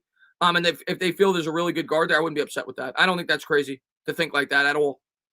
Kenji says, Kenji's the man, by the way. What's going on, Kenji? Really positive fan. Even more positive than me. And he's really smart, man. He always drops long comments. He says, even though we are 5-10, we are luckily in a bad division and race. It's important to play meaningful games. Who cares about what we do? Get there first. Experience is vital to this team's development. I'm with you, Kenji. I'm with you. I understand fans who think otherwise. I get it. But I'm with you. I want the experience of playing in a meaningful football game. And I think it is important for the growth of this team. I really do. I think, and not that we're nearly comparable to the 2005 Giants. We're not. We're not even close. 2005 Giants went 11-5, and we ended up losing to Carolina. But I look at that team, and I remember watching that game. It's one of the worst games I've ever watched. And, I could have easily said, I would have much rather gotten the better draft pick that made the playoffs. We got completely smoked. But I think it helped the growth of that football team. They went out there. They learned how to play in playoff games. They ended up losing the next year, and then they ended up going on to win the Super Bowl. I think it's part of a growth of a football team playing in meaningful games and competing. So we'll see. But I'm with you, man. And Big Bang, thank you very much, man. Can't let Dalton get comfy. Need to blitz. I think you need to be selectively aggressive, but I don't think you can be overly aggressive because I just can't trust our corners going up against these wide receivers. But you got to pick your shots. You can't let them just sit back there and have forever. And the last 3 weeks, our defensive line has not been getting the job done. They just haven't. The week against Seattle, they did. And that's why we won that football game. But I don't think you can be overly aggressive because I think they'll pick us apart. But at the end of the day, Big Bang, go down swinging. Go down swinging. Don't just sit back and zone the whole time and let them pick you apart. Pick your shots. Be aggressive when it's necessary, and try to create some turnovers. Because if we're going to win, that's how we're going to do it. But I don't think we can be overly aggressive because I think they'll tear us apart. The Cowboys always find a way to choke those types of games. We will find. We know that better than anybody as New York Giants fans. Do you think if the Giants play how they played against the Seahawks, they can win a playoff game if they make it? Yeah. Yeah, I do. But I don't know if they'll be able to play that way again. But yeah, they played great in that game. The other thing is I worry about the Bucs. The way the Bucs have been playing, even if the Giants came with their A effort, the Bucs right now are hot, man. I didn't mention them. I probably should have. Right now, out of the NFC, I would probably say the Packers are the favorite and the Bucs are probably second. I'd probably have the Packers 1, Bucs 2. And I'd probably have the Saints 3. The Bucs right now are hot. They will not be easy to beat. Let's see what we got here. I want to see us draft a wide receiver and bring in a wide receiver in free agency. Keep Shepard, Slayton, and Ingram and keep it moving. Yeah, no, I'm with you, Authentic. If they sign a top-tier wide receiver, I don't want to draft one in the first personally. If they sign Allen Robinson, but I want to draft another wide receiver. I'm completely with you on that. Like 3rd round, 4th round. I don't want to double dip. I do think we need to use – we have a lot of holes on this team. It's not just the wide receiver. And if you spend so much money on an Allen Robinson, I don't want to then use the first-round pick on another receiver. But I do want to draft another one, just not in the first round. But I'm with you on that. I think we do need to draft a receiver, even if we sign one. Tana, when are you going to start doing draft research? Take a look at the receivers yet. I've taken a look at some of them. I haven't done extensive research. I'm not going to tell you that I have yet. I know some of the big names. I've looked at some of the highlights and the tape and everything else, but I'm going to do a lot more research when it's appropriate. Right now, it's not. Right now, we still got a season to play. We still got free agency on the horizon. We still got, these headlines and the news stories that come out after the season. The Gettleman, will Garrett move on? How are they going to replace him? So on and so forth. Last year, we had the coaching search. But trust me, Simon, there will be plenty of draft talk. There will be plenty of free agency talk when it's appropriate. Tana, who would you rather have calling plays next season? 1, Jason the Clapper Garrett, Freddie Soup Kitchens. I like that. Or 3, Benny Mac with the good hair, Macapoo. I'll hang up and listen. You know what? As much as I hate Ben McAdoo as head coach, I think he was full of himself. I couldn't stand the guy. He was actually a pretty good offensive coordinator. And he may actually fit Jones pretty well. That would never happen. They would never bring Ben McAdoo back to the New York Giants. Fans would spit on him for the way that he treated Eli Manning. That will not happen. Freddie Soup Kitchens or Garrett? I mean, at this point, I'd probably just pick Kitchens because I know Giants fans are going to be up in arms if they bring back Garrett. I just want it to work. And here's what I'll say. I trust this coaching staff. I trust Joe Judge to make the right decision. I do. I trust him. I think he's a smart guy. And I think what he decides to do, I'm going to get on board with it. I'm going to say, okay, I'm going to give this guy a chance. So whether they bring back Garrett or whether they bring in an outsider or whether they bring in Freddie Soup Kitchens, hopefully they get the job done. McAdoo will never happen. I can't believe McAdoo, he's Eli. He wasn't the problem. Oh, benched Eli wasn't the problem. Listen, I'm the biggest Eli fan in the world. I would have been okay if they benched Eli if it was for Davis Webb.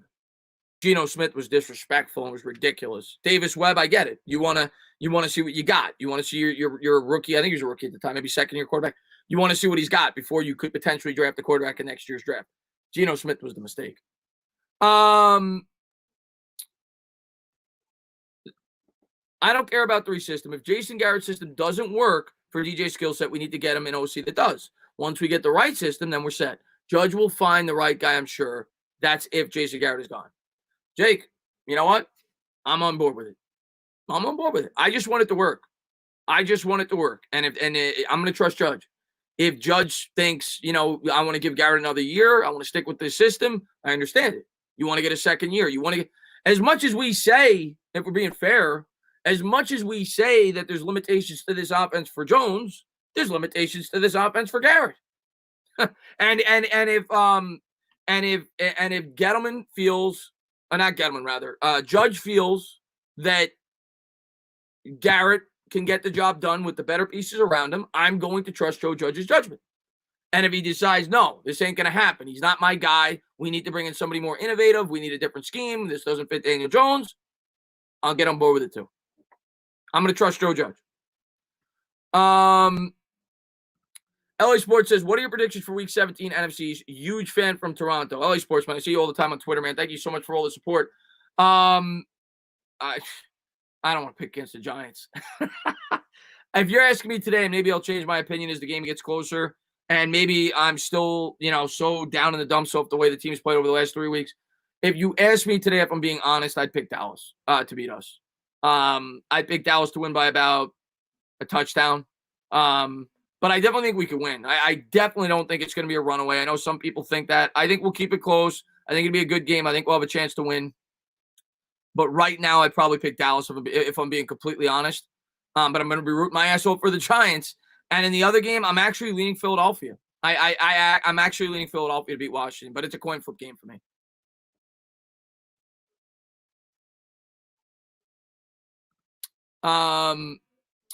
We've been getting destroyed in the time of possession in the last 3 weeks. Huge reason why we're losing. That's a huge reason why we're winning. And that was a major key for me going into the season because I knew the type of team we had. I knew we were going to have a limited offense. I didn't think it would be this limited. Obviously, Barker going down contributed to that. But I knew we had a limited offense. I knew we weren't going to be able to go out there and average 40 points a game. And the best chance for us to win was to play sloppy, win the time of possession, control the clock, keep the opposing offense off the field, and try to win the turnover battle. And this team is not talented enough to run the ball 12 times and win football games. They're just not against a good football team. So that's absolutely why we've been losing football games. What did Philly 500 say? Philly 500 Entertainer said the Eagles should lose to get better draft. Yeah, I saw that. I mean, at this point, I understand that they can't make the playoffs. Michael says, Tana, we got to see Mike Do Nice and Kappas will wrestle to decide Dave Gettleman's future. Loser gets to smell Dave Gettleman's tighty whities. I like that, Michael. What wide receiver could fall to us in our pick? Well, Michael, I'll let you know on Monday. I don't know what pick we have, so I'll let you know on Monday. We could be picking anywhere from 3 to 19. So on Monday, I'll let you know. I don't know where we're picking. Danny, man, he says, the Entertainment Dog Sports, celebrate now, but the Eagles will be good again soon. 2022. We got a warning from Eagles fans. You know what? I'm not going to talk smack. But I think he could be good in 2022. I don't think he'll be good in 2021. I think he could be good in 2022. It's all going to depend on what you decide to do with your coach, with your GM, whether or not Hurts is going to be a good quarterback. He looks good right now. You're only 3 or 4 starts into his career. But if he matures and becomes a good quarterback, you could be good in 2022. I don't think you're going to be good next year. Yeah, it's all going to depend on your drafts and everything else. Let's see what we got here. Carson or Jalen? At this point, they're sticking with Jalen. I think Carson could be good. I just don't think he'd be good with the Eagles. I think it's a bad fit at this point. Mike Francesa, get on your knees and beg Dave Gettleman for forgiveness equals cold takes 2020. I don't think I ever said that. I don't know if he's talking about me. I don't think I ever said that. I don't think I ever said that. Bark Nasty says, let's just go after this W and let the chips fall. Hey, that's my mindset going into this game. I want to win. I want to make the playoffs. If we miss the playoffs, we could get a better draft pick. But King 26 Reyes, man, what's going on, my man? He says, what's up, my man? What's going on, my man? But King Druckenmeyer says, you guys have the brightest future, though. I think Roseman should be fired. I think it's yet to be determined if we have the brightest future. I was definitely very positive after a 4-game winning streak. It's going to depend on this offseason. It's going to depend on the maturation of Daniel Jones. But I think we could, for sure. I still think we could. But it's going to depend on how we draft this year, how the offseason goes. But, guys, who will guard Michael Gallup? Your guess is as good as mine. We're in trouble. Guys, I'm going to close it out. I've been live since 8:45. I usually go to about 11. I am going to be live again tomorrow on my Two Nicest channel. We'll talk about it. I'm going to have Bad Dog on the channel for Talking Giants. I'm not sure if it's going to be Thursday or Friday. Depends on the Lakers. I'm also going to be live for the Knicks game tomorrow if you're a basketball fan. So come on by for that. And I'm sure I'll have videos up throughout the week. But, guys, thank you so much, man, for all the support on the channel, man. Thank you guys for everything you do for me. I'm looking forward to talking Giants football with you throughout the week, throughout the rest of the offseason, through the rest of the year. And we'll get through this offseason together, and we'll get ready for Giants football in August. Talk to you guys soon. As always, if you like what you watch, please subscribe. Drop a comment. Maybe give me a little thumbs up.